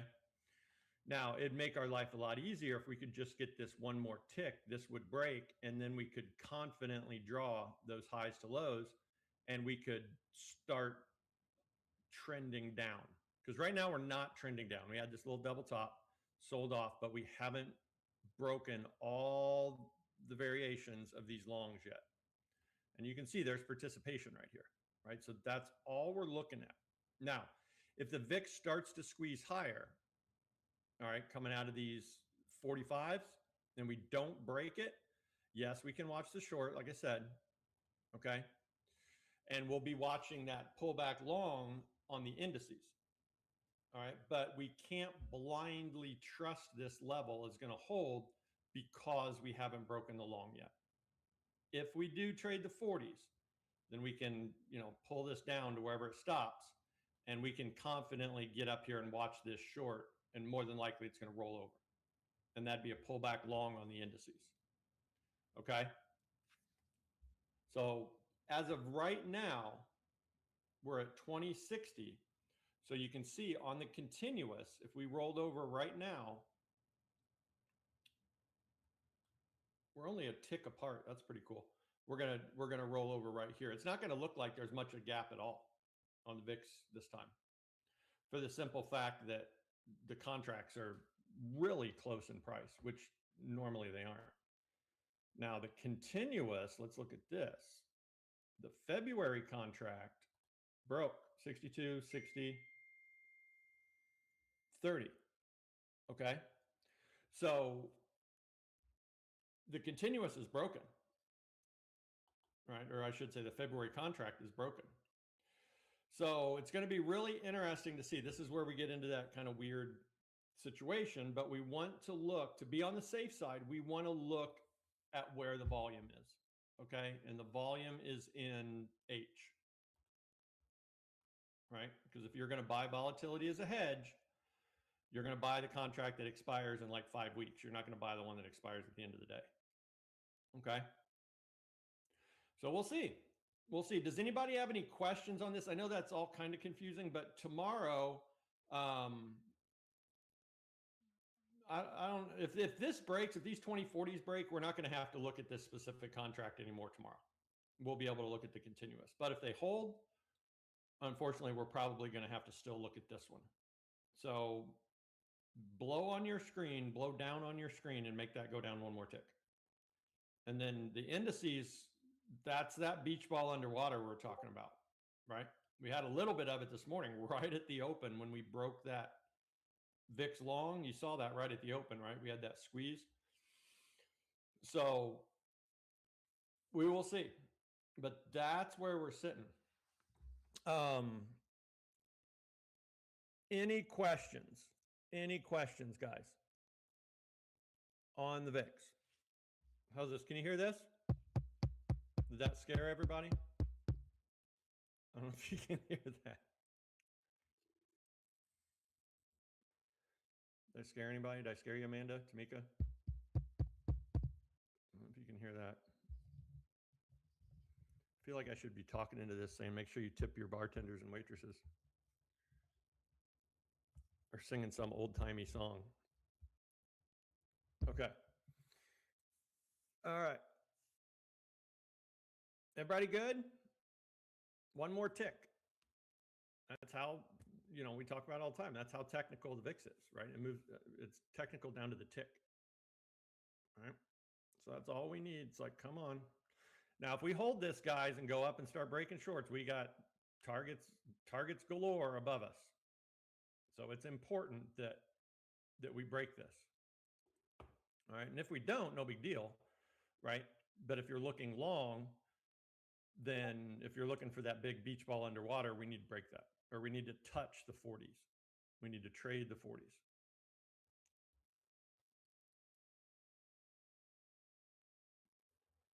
All right. That good? Okay. So H contract, want to trade the 40s. But we're still going to watch this short above us here. Okay. All right. Now moving on to the financials. Now the financials is pretty interesting here. Bank is still in these longs, right? Absolutely it is. Now, these bigger longs right here. Now we did gap up today and go straight down. Okay. But we held this long from low. See that? Defended right there. All right. That's a big deal. All right. That's a big deal. Remember, bank wasn't open yesterday, right? Because it was the holiday. So if we can break this highs to lows, right, then we can confirm an uptrend, right? We can absolutely confirm an uptrend, but we need to get through that. And of course, there's going to be all sorts of resistance levels above us. But remember, bank's just an index, right? So we want to see what direction we're moving. That's what's most important. All right. So if we can get up through this, right, at some point, either today or tomorrow, then bank's going to confirm an uptrend, all right, which is bullish, right? Which is going to put a tailwind behind our markets. Okay. So we'll see. I'm almost nervous to draw that up because this is the second one it's held, right? Held number one off of lows right here, target, right? Number two. All right. So we'll see.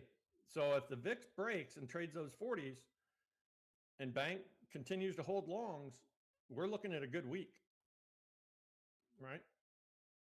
Okay. What's the VIX doing? Still messing around down here? All right, still messing around. And what this is right here, guys, this is people buying volatility, right? Buying volatility as a hedge. So as long as their market participants are doing that, right, we can make this little squeeze. Okay. So moving on to the ES, right? Now this is a perfect example. Here's the short on the ES, right? From our highs over here on the 13th to our lows, that didn't break. Never hit our target. Came close, but we didn't hit it. And it looks like we broke our short, but the VIX didn't break. Not yet. It needs one more tick. So this is a perfect example of the indices can be sloppy, right? Indices can absolutely be sloppy, right? Now, if we break the 40s, great. We're going to delete this line. Okay. So no matter how you look at this, right, whether you consider that target hit, which it wasn't, but if you consider this target hit, that short broke too, but the VIX didn't, right?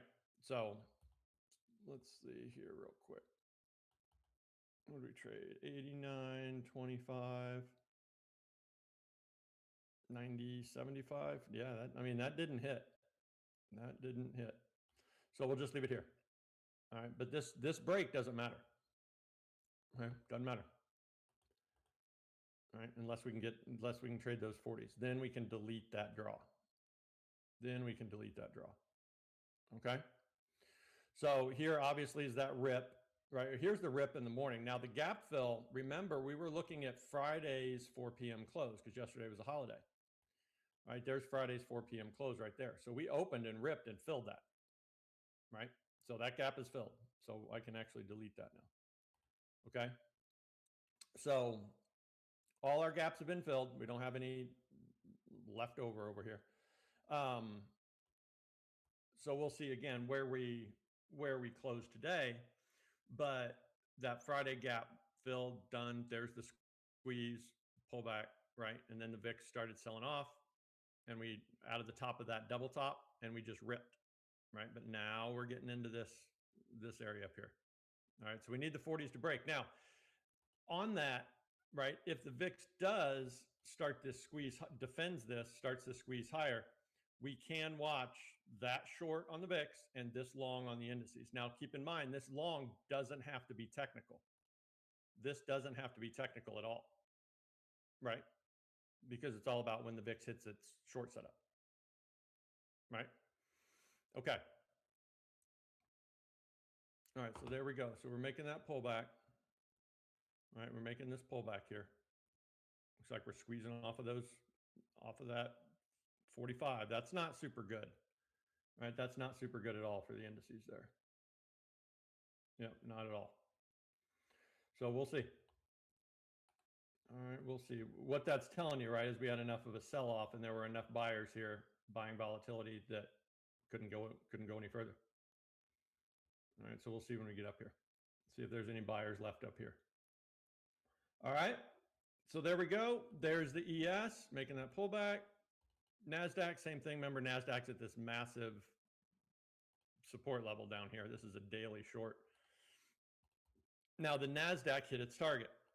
Okay, that same draw as the ES, right? From our highs on the 13th to our lows down here on the 17th. Boom, boom, boom, boom. That target hit. All right, there we go. That was sloppy. Doesn't matter. This is a trap, right? If you don't understand how the VIX works, you're thinking that's breaking. Didn't break because the VIX didn't break. Okay, so we'll watch these longs from lows here, right? Just like we are on the ES. Okay. All right, moving on. YM and the Russells. All right, think bank, right? When you're thinking YM and the Russells. So here's the YM. All right, it's at this halfway back on the year. All right, that's January 2nd, right there. January 2nd, lows to highs. There's also a larger extension long below us. But you can see our halfway back on the year is acting as support. So look at these targets way up here, 51,000. That's the targets of this trade. So we need banks' help, and we've been getting it this morning, right? We've been getting it. You can see we're just chopping sideways. We still have to get through this short, right? Once we would get through this short setup, then we could watch for pullbacks on long. So right now, you can trade the bottom of the range here. As long as you have bank strength, right, we can trade the bottom of the range. Bank weakness, we can trade top of the range. All right, right now we're just smack in the middle. All right, Russells. Okay, again, think bank. All right, here's that Russell short. Now, it didn't hold its next measured move short, and that's fine. That's fine. That's not like that big of a deal. But you can see this short that we've been in from February 11th down here to lows. It held, and we came up and just tapped it to the tick this morning. Okay, right there. Held it again, bam, right to the bottom of the range, back to the top of the range. Okay, so the YM and the Russell is very, very similar here.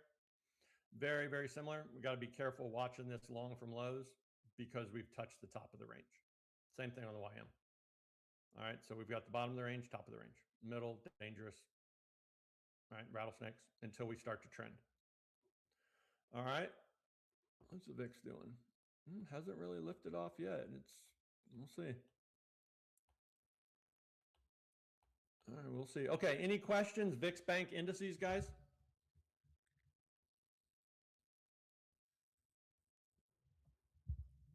Anybody? It's all about the VIX right there, really, right? For the rest of the week, at least the rest of the afternoon. At the rest of the week as well, we need to break those 40s or trade those 40s. All right. Everybody good? Okay. All right, there we go. All right, so Bitcoin. All right, still stuck in that extension short and that long from lows, right? Nothing's changed. Okay, we've still got our extension short. I believe that's from November 17th, 21st. What is it? 21st. Right there. November 21st to our lows. All right, remember that didn't break. Right there, didn't break. But we haven't broken this long from lows to confirm that yet. All right, we're still holding this. Okay, so you got a little battle over the trend here. All right. eventually it'll get resolved. If we break, right, we can run a ways, right, all the way up to these 93s, right? If we break this long, that confirms our target's down at 55. Okay? That's why I got this alert set here, just to let me know if we ever break that. All right? So there's Bitcoin now. That's on the futures markets. All right, let's go over and look at spot.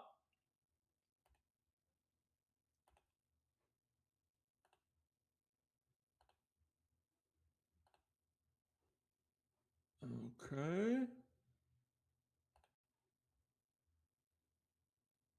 There we go. There's spot right there. So same, right? There's the extension short. Right here, let me get rid of all this. All right, there's the extension short from November 21st to our lows. There's the extension. There's the long from lows that we haven't broken. Okay, so same thing. Chopping around in here. All right, little battle over the trend. All right.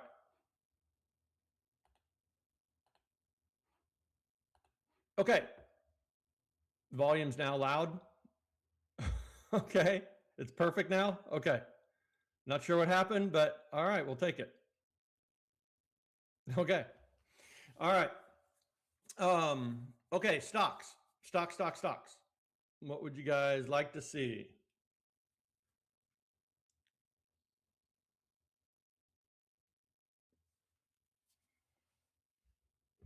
Anybody? Going into the week?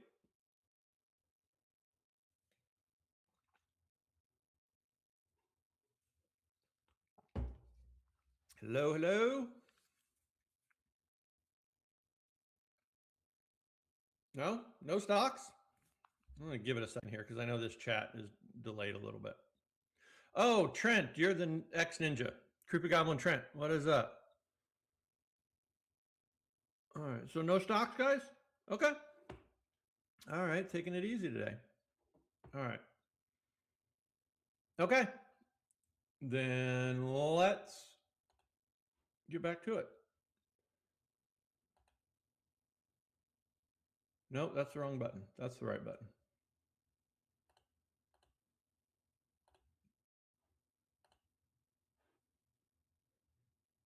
Okay.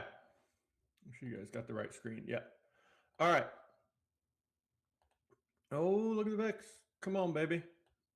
Come on, baby. One more. We'll see. Hopefully this breaks by the end of if we get a little double bottom here and we defend these 45s again, that's not super good. All right, so we'll see. Okay, moving on. Crude oil. Now, crude oil got smacked, right? So we had these dip in. We were in this range. All right, let me get rid of this. Okay, we were in this range. Dipped into the top of the range, had this big sell-off. Dipped into the bottom of the range, had this big rally, but then we held the middle, right? And we don't know when we're going to hold the middle, right? Eventually it holds. We just don't know when that's going to be. And we held the middle, bam. And we got targets now down here. Okay, so it's going to be interesting, right,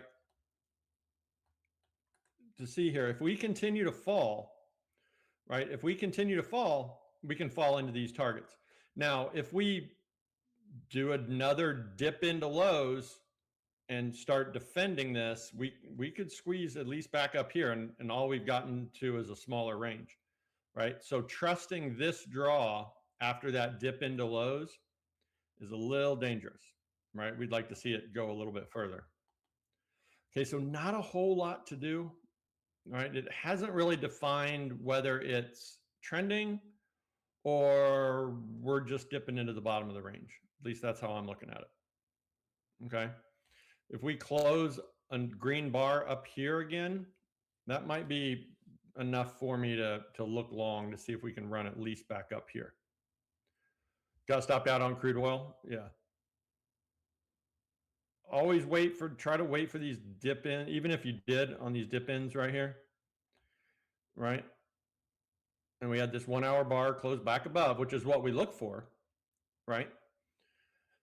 We could get long if you had your stop below the lows, you'd still be in. But this is what we look for, Amanda, on crude oil. It loves to dip into lows before rallies, dip into highs, before sell-offs, dip into lows before rallies. That's just a characteristic of this instrument, right? So we'll see. We'll see going into what you can do is wait for a 1 hour bar to close green. If you want to get in, put your stop below the low, right? And see if that's enough. So if we defend this again and get a 1 hour bar to close green back up above this, that might be enough for me to get long there. We'll see. All right, now gold and silver. All right. Oh, I lost my gold. Okay, here's gold. Now, remember where we are. We're in this massive weekly long setup, right? We came screaming out of it after the whole manipulation deal a couple Fridays ago, but we didn't break the short, right? So we're rolling back over. Now, we are going to watch, even though we didn't break the short, we are going to watch this long here pretty close from February 2nd to our highs. We're going to watch reaction down here because if there's enough market participants buying this down here, right, then we could start to lift off. So I definitely have my eye on gold down here, even though we haven't broken this short yet. If we can get long and get our stops to break even and just let it work and see if we can get through those highs, that's a massive trade, right? We got targets up at 61.24. All right. We were watching this. I think this is broken by now. It was defending. It's still defending that one. But I would rather look at this as a 38.2 of this draw because that's more legit. Right? That's more legit. Okay. So we'll see. It's still got a little bit of room. We could even watch. There's some itty bitty little shorts here. Itty bitty shorts. Right? Leading us down. Right, just to identify when we could break trend. So you could watch these itty bitty shorts here as they're coming down. Just stair step them down until one breaks, right? And then see if we hold a pullback and that could start our squeeze higher. All right, or start our rally, I should say. Okay. So that's what I'm watching on gold here. All right, silver, making a larger pullback. It didn't hold. Sorry, Tamika. There was this long right here, right, that we were all waiting on, and it held for a while, and it defended, right? Oop. Get up there. There we go.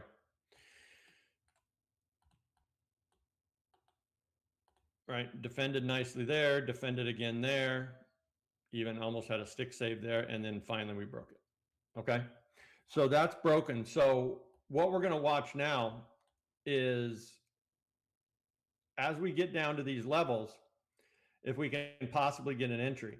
And all we're going to watch here on these entries, okay, right, is the same thing we were just watching on gold. So you can see there's itty bitty shorts here, just leading us down, right? There's number one. You could almost call this number two right here, right? Coming up to a target. So we'll just keep trailing these down, right? Once we get into this support level and see if we can get a break, right? And then buy a pullback. Okay, but right now, since that long just pierced, you know, it's basically trying to pick a bottom, right? So we'll see. We'll just let price tell us everything we need to know. Price right now is telling us we're in this series of shorts, leading us back down to a larger resistance level. Okay, that's all it's telling us right now. Okay. Keep in mind, silver could be wacky this week, right? Because of the Shanghai Silver Exchange being closed. All right, so we'll see. All right, now the dollar. We're in dollar strength trades now. Okay, we are absolutely in dollar strength trades. That's going to put a headwind against the precious metals. Okay, so this long from lows ended up holding. Now this is just DXY. This is just the index, right? It's not. This isn't the dollar. It's a whole bunch of different currencies that make up an index. But you can see we did hold this, so that's dollar strength, right? And we can start trailing from these lows right? Boom, boom. We can start trailing from these lows right here. Get up there. There we go.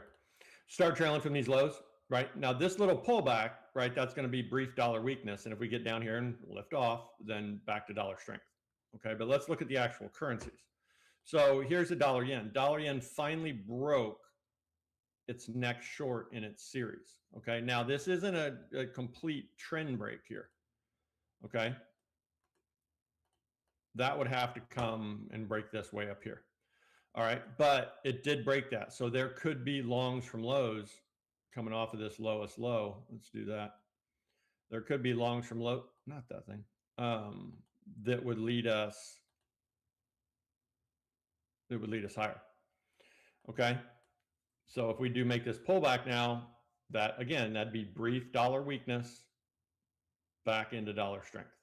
Okay, but if we're going to lift off, we're going to have to do it from down here. All right, now if that breaks, great. This was just sloppy worker bee. All right, so that's what that looks like now. The euro, okay, remember the euro broke along. All right, so this is its pullback. All right, there was this long from lows right here. All right, this was the next in a series leading us up. Right, we were holding it right there. Nice rip, and then it eventually failed. Okay, so what that tells us is we can make this pullback now. All right, so as this squeeze is happening, we'll see how far it gets up in here. Okay, but that would be dollar weakness as we're squeezing higher, roll back over dollar strength. All right, so we'll see. I'll put an alert up here. We'll see how big that squeeze is. Right, we'll see how big this squeeze is before we get into this resistance and then roll back over. Okay, that's one where I'd watch for like a 1 hour bar to close red and then look for an entry. Okay, but in the meantime, we could see some dollar weakness here. Got to watch. Where's this 38.2? I don't want to get too close. Okay, so we still got even a little bit of room up to that. Okay. All right, so let's see. VIX is still defending those 45s. Still defending those 45s as of right now. All right. So again, if we can get through those and trade 40, it's going to make our lives a lot easier because then the VIX will be in a downtrend. Granted, there's going to be support levels below us, but the uptrend will have broken. All the variations of uptrend will have broken. Okay. All right, what's bank doing? Nothing, sideways. All right, remember, today's considered a Monday, right? Today's considered a Monday. All right, so we'll see here. We'll see. But again, if you look, if the VIX does break that, right, and you zoom out, right, you can see how much room we have. Right, it's just going to be a repeat, bottom of the range. Right, we're in a range. Stop doing that. Hang on, let me do it for you like this. Even worse, let me do it for you like this. There we go. See, this is just a great big range. Right, bottom of the range, top of the range. Right, so we're coming back down to the bottom. Right, so we'll see. All we need the VIX to break or to trade those 40s, and then we can lift off.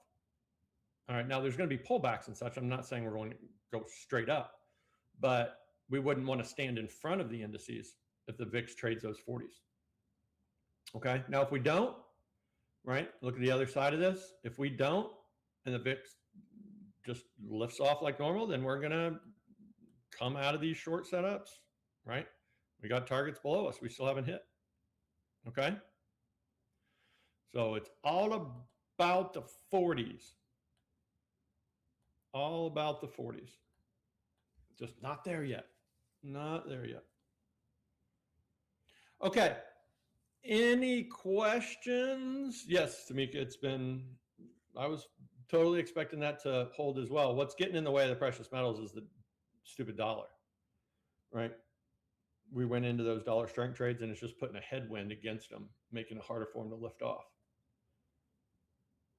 All right, so keep an eye on the dollar this week. Granted, we got a shortened week. I mean, dang, tomorrow's already Wednesday. So we'll see. But those 40s are the big deal, right? For the indices, for stock, for the stock market, for everything, those 40s are the big deal. All right. Okay. Questions, guys?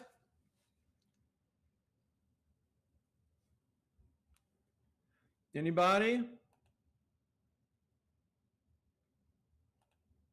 Everybody good? Anything you might have missed? Questions about? This is not a good look, right? Not a good look right there. Especially with banks starting to weaken. See that? Not a good look. All good, NWO. All right. Okay. All right, guys. I'll put these draws up here in a few. Oh, there goes the VIX trying. All right. Remember, this short on the VIX and this long on the indices are not givens by any means because we haven't broken. We didn't break the long. All right. So we'll see going into the afternoon here. All right. Thanks, Mr. Mika. Thanks, Amanda. All right, Tyler, you got us? Yes, sir. All right. Thanks, everybody. I'll talk to you soon. Thanks, See ya. All right, chat. We do have Duke coming on this afternoon. He did reach out and tell me he's available, so we're going to be back with a little bit of ticker Tinder. We can see the cues we're not able to get the breakout here, rejecting the level back into the opening print. So we'll see. Could get a little bit of a move this afternoon, but it's feeling kind of range day vibes, just like Aaron was saying. But we will be back with Duke for ticker Tinder. He's going to let us know if he sees any swings lining up and what those names might be. So make sure you guys stick around for that. And we'll be back in just a few minutes.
Ladies and gentlemen, boys and girls, the man, the myth, the legend, Sir Duke Nukem.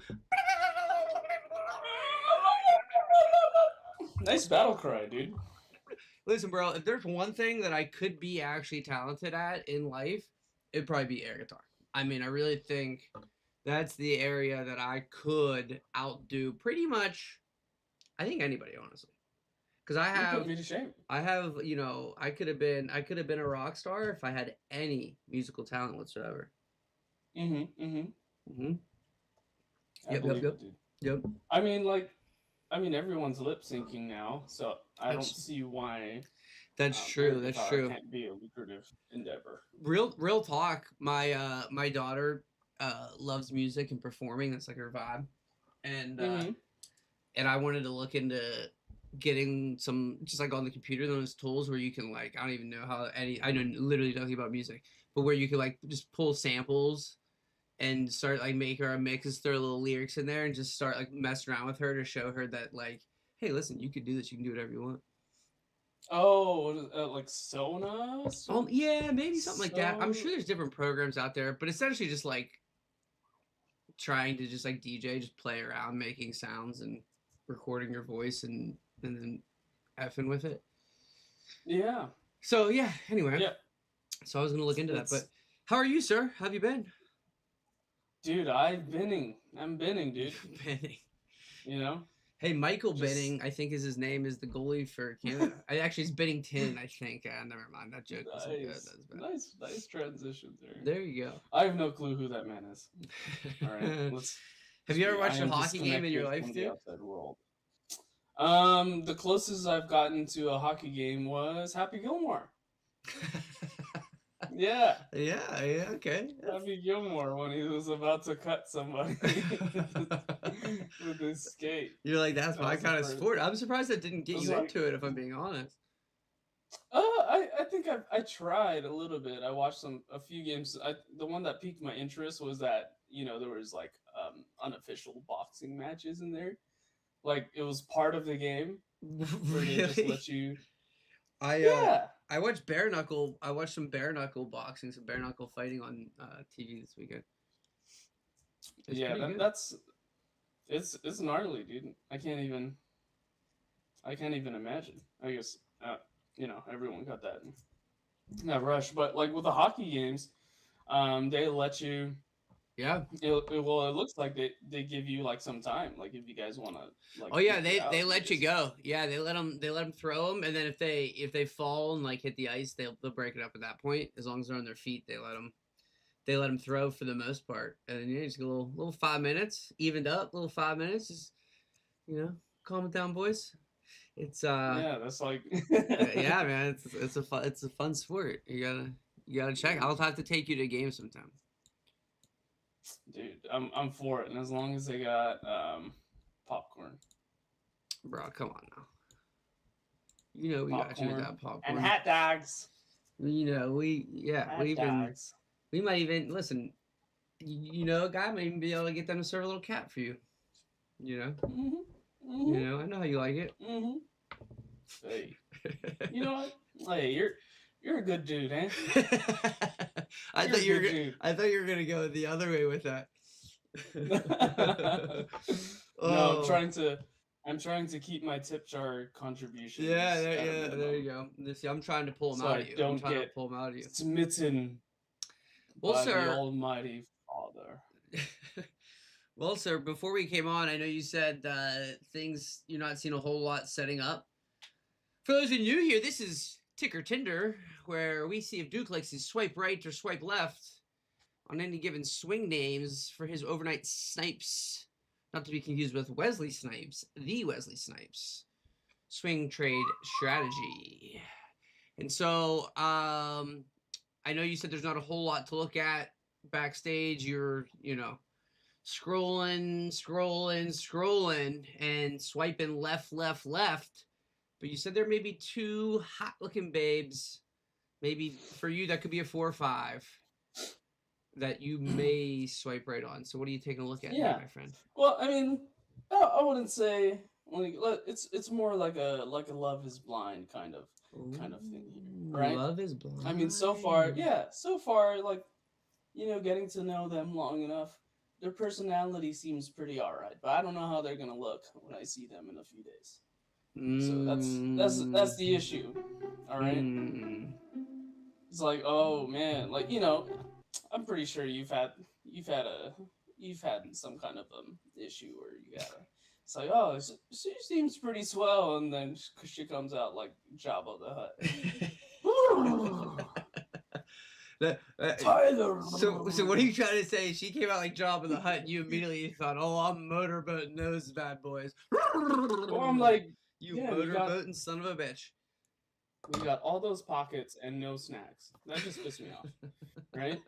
He's like, I keep my snacks. Buddy, she was a whole snack. She was a snack. Oh yeah, no, 5-course meal, omakase. Omakase vibe. Yo, fat girls need loving too, bro. Fat girls need loving too. Don't be a hater. Well, I meant like actual look like a worm, alien skin. All right. I don't know where you're. It sounds like you're talking about my. That thing feels like you're talking about me looking like a worm. No. Like I dropped pants, like I did a little hip shaker roosty. A little helicopter. But yeah. So Snow and Oracle are probably. I think they're. Snow and Oracle? Okay. Okay. Yeah. But a little inside bar on the weekly, like most time frames. They all look short. But I'm mainly looking for this to come test. If we reject over here, if we come up over here, and then we reject, then look for an opportunity then. All right, and then we do have earnings on the 25th. What's that? It's like a week. Yeah, a week from now. So it'll probably be after all that happens, right? Because knowing Snow, like for some reason, these are going for like $1,000 per contract for not the money one, for no reason at all. What is the underlying on Snow? 250s, 230s? Like where are we turning it? Yeah, I was looking at the underlying price on Snow currently. It's small on my thing, but I can look it up. I was way off. Okay, I see why. It's at 175. I'm an idiot. Okay. I was an idiot. Was that an echo? What?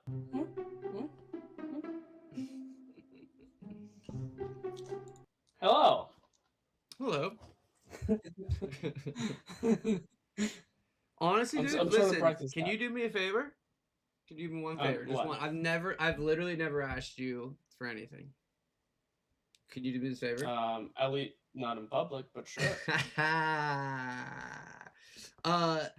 Next time you come on, and the charts are looking a little like molasses, slow as molasses. Bring a guitar, man. I've been sitting here doing this show for months, wanting some live tunes, and I got you with the finger skills. Who told you this? And you haven't even came and serenaded me, not even once. Listen, I put it out there. I'm asking. You don't gotta answer. You just gotta, You bring a ukulele.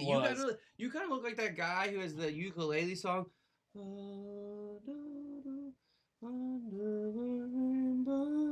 know what I'm talking about? If he like started taking Ozempic. Wow. What's his name? What's his name? That's Israel. Do you know his name? Israel Komakavivole. Yeah. See, you would know it. I knew you would know it. He's probably your uncle. Dude, He's probably your uncle, bro. An island to an island.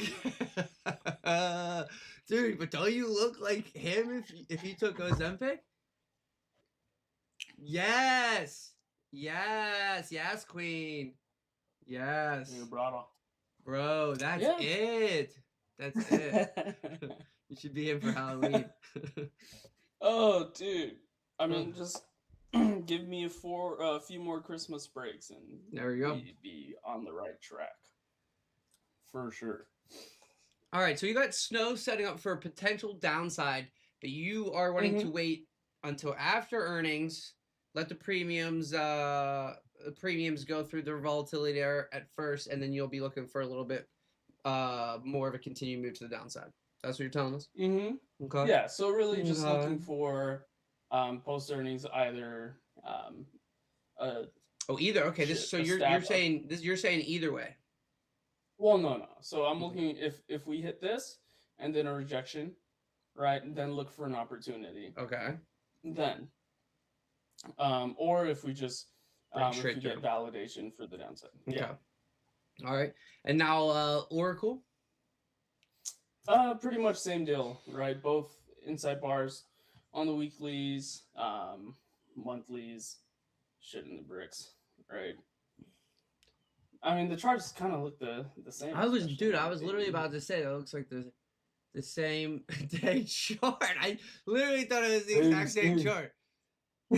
Bro, you got a set of twins, bro. You swiped on a set of twins. Ooh. Just saying, Bro, that's actually the standard's gonna drop for twins, right?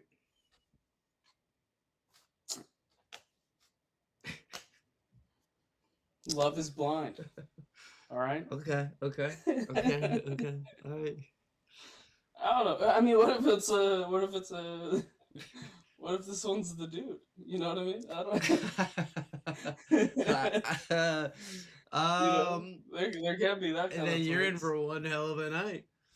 Dude, yeah, dude. He's like, me next. I'm like, whoa. All right. Sorry. No habla inglés. Oh No habla man, inglés. Sorry. I was taking it more instead of like hip next, which is kind of weird and ancestral. I thought you would just be the middle of the sandwich. If you don't, if you get, you know what I'm saying. You know what? You know what I mean? as a Like it food would be like connoisseur- say the twins. So we got the Oracle. So his name's Oracle. Her name's Snow. I thought Duke was gonna be the filling between an Oracle and Snow sandwich. If you're right? I mean, picking Oracle up would what be I'm the putting guy. down. Like, right? You gotta make your voice deeper to say Oracle. Oracle, right? You Yeah, just I can't just say it without making it voice, yeah. right? Well, yeah, that's a good point. That's a good Oracle. point. He's like, damn, dude, I didn't even know I sounded like that. How does this segment go off the Oracle. rails every time? What is it's a blessing and a curse. But oh yeah, I mean, you know, as a food connoisseur, we can I'll tell. try everything once. I'll try everything once. From the looks of it, you'll try everything twice. Oh, wow, nice. Nice one. I'll give you that. I had to do it to him. Nice. Oh, dude, that was good. Good. All right, so you're stashing some in your notes. You check your belly button right now. I bet you got crumbs in there. I haven't been able to see it for about 5 years. All right, so Snow, we're waiting for earnings. Does Oracle have earnings or anything like that, or is that more, or is this more of a little bit of a straightforward chart pattern as opposed to factoring the earnings? Yeah, it's more like just waiting for price action to do what I would like for it to. Mm-hmm. Right, so it's pretty much same thing. I mean, it looks obviously bearish on all time frames. So either just waiting for a little pop up here, rejection, and then look for something on lower time frames to capitalize, or we just confirm to the downside. Okay. So same thing. They don't got earnings for another like two weeks. Yeah. 2 weeks? Okay. 2 weeks. Now listen, I'm not one to tell a man, you know, to change what he likes. What he likes is what he likes. But, and I'm also not a man who's ever used Tinder. So this is just, you know, the boys in the locker room telling me that sometimes, in order to find a good swipe, you got to change your location. So maybe Bitcoin's been, I mean, crypto just in general has been getting beat up. Maybe the Duke needs to start looking through some crypto names and give us a bit of a crypto YOLO ski. Huh? What do you think? Huh? Change that, change that location settings on the old Tinder machine. See what you can find elsewhere. Huh? What do you think? What do you think? It's just a suggestion. Very nice, Just a Tyler. suggestion. That's Hey, That's good. Let's see. Let's see what we got going on over here. Right. Come on, man. Right here. All right, coin. Here, we'll just throw on the Fabuloso 3. Unless there's what I've mainly just done coin, Mara, and Riot. Those were the ones they looked So at. cool. Coin is in Coinbase, like the crypto name. Yeah. And then what were the other ones you said? Mara and Riot. Okay, all right. Are there any other names that you like to look at? No. Outside of no, I actually was just kind of playing around, to be honest with you. I haven't really messed with crypto very much, but Zach and I were talking about it today. He got Little Birdie. He told him about a meme coin that he just bought into with a couple grand, and now these prop firms are starting to add crypto prop firms. We got a couple of crypto prop firms out there now. So I might have to start taking a look. He was trading Solana, so like specifically the actual crypto itself, as opposed to like an exchange or anything like that. But no, I was more just making a Tinder joke. So, but I actually am interested in maybe starting to keep an eye on it a little bit, especially if it gets beat up a little bit more here. Maybe look to put some longer term swings in for some sort of bigger bounce at some point. For a coin. Yeah, that's valid. I mean, weekly, it looks like it's trying to defend. Yeah, a little bit. Is that bottom chart the weekly chart?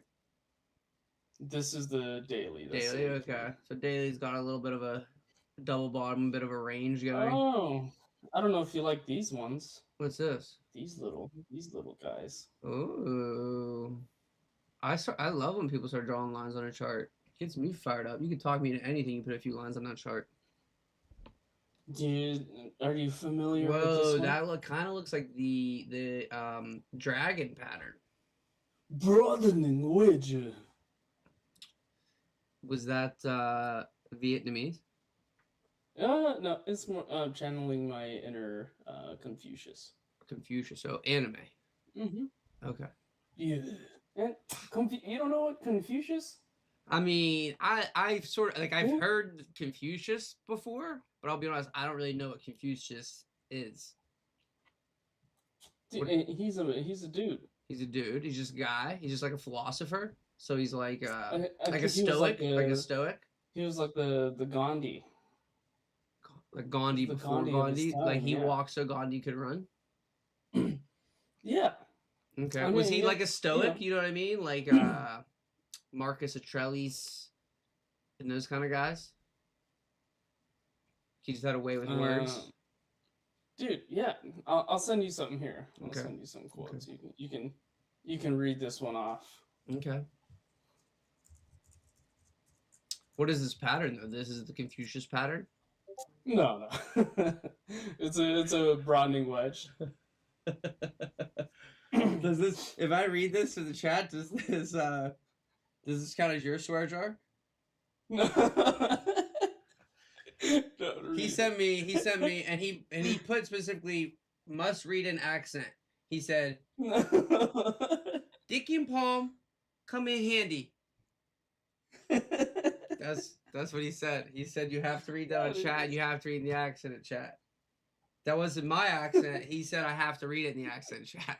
Don't blame me. Don't blame me. Blame him. And that's his swear jar entry too, DJ. Just so you know, $1. That one goes to Confucius. That was good. Hey, thanks, dude. I mean, thanks, man. Thanks. appreciate that. It's I'm not giving me, accents aren't really my thing. Bobby Mutta vibes. Somewhere over the rainbow. Oh, dude, I'm dead. Well, Yeah, man. browning wedge is like a flag. Oh, rounding wedge. just more Okay, like that. so it's just like Or a browning or a megaphone pattern, whatever. most yeah. people Okay, I see the megaphone. But yeah, that's pretty interesting. So if we do get some kind of trigger to the upside, that would be something. And this is Coinbase we're looking at.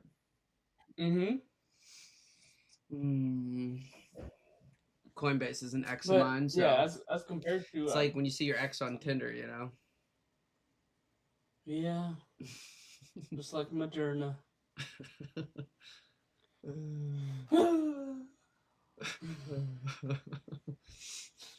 All right, man. Well, hey, I appreciate you coming on and powering through, even though things aren't looking good. I think we can stop there. If anything, if you maybe if you could, I'm holding a couple QQQ runners. We caught a little YOLO from the lows here. Took some profits, so it's a risk-free position here. But if you could add a little liquidity to QQQ before the end of the day, so we get a little end of day squeeze a Ruski back to the moon, would be fantastic, my friend. Yeah, I'll just pull out a small lump sum from the small wallet. You got some connects in the army. Ask them for an army loan. Tell them we're gonna buy some guns and shit, but let's just full port it on the market. Yeah. Could you make that happen? Could you make that happen? Yeah, I got him speed down. All right, word. Well, thanks, dog. I appreciate it. Man. I appreciate you. Thanks for coming on. Chat. Thank you guys for hanging out and watching and tuning in. SDtv. We're back tomorrow with the man, the myth, the legend kicking us off. Aaron Ellis, 8:30 a.m. Also, chat reminder, we got tomorrow on stream. We got Karen and Amar. And we also got to play. Canada's going to be in the semifinal game in the Olympics men's hockey. We're going to have to throw that on. Watch that in the background. We're going to be reacting to the hockey game while trading live tomorrow. USA doesn't play until 3:00 in the afternoon, so we'll be off stream. But yeah, so tomorrow should be a fun day. So make sure you guys are there. We'll see you guys tomorrow. Peace out, Duke. Thanks for coming on. Thanks, everybody. Goodbye. We love you. Peace.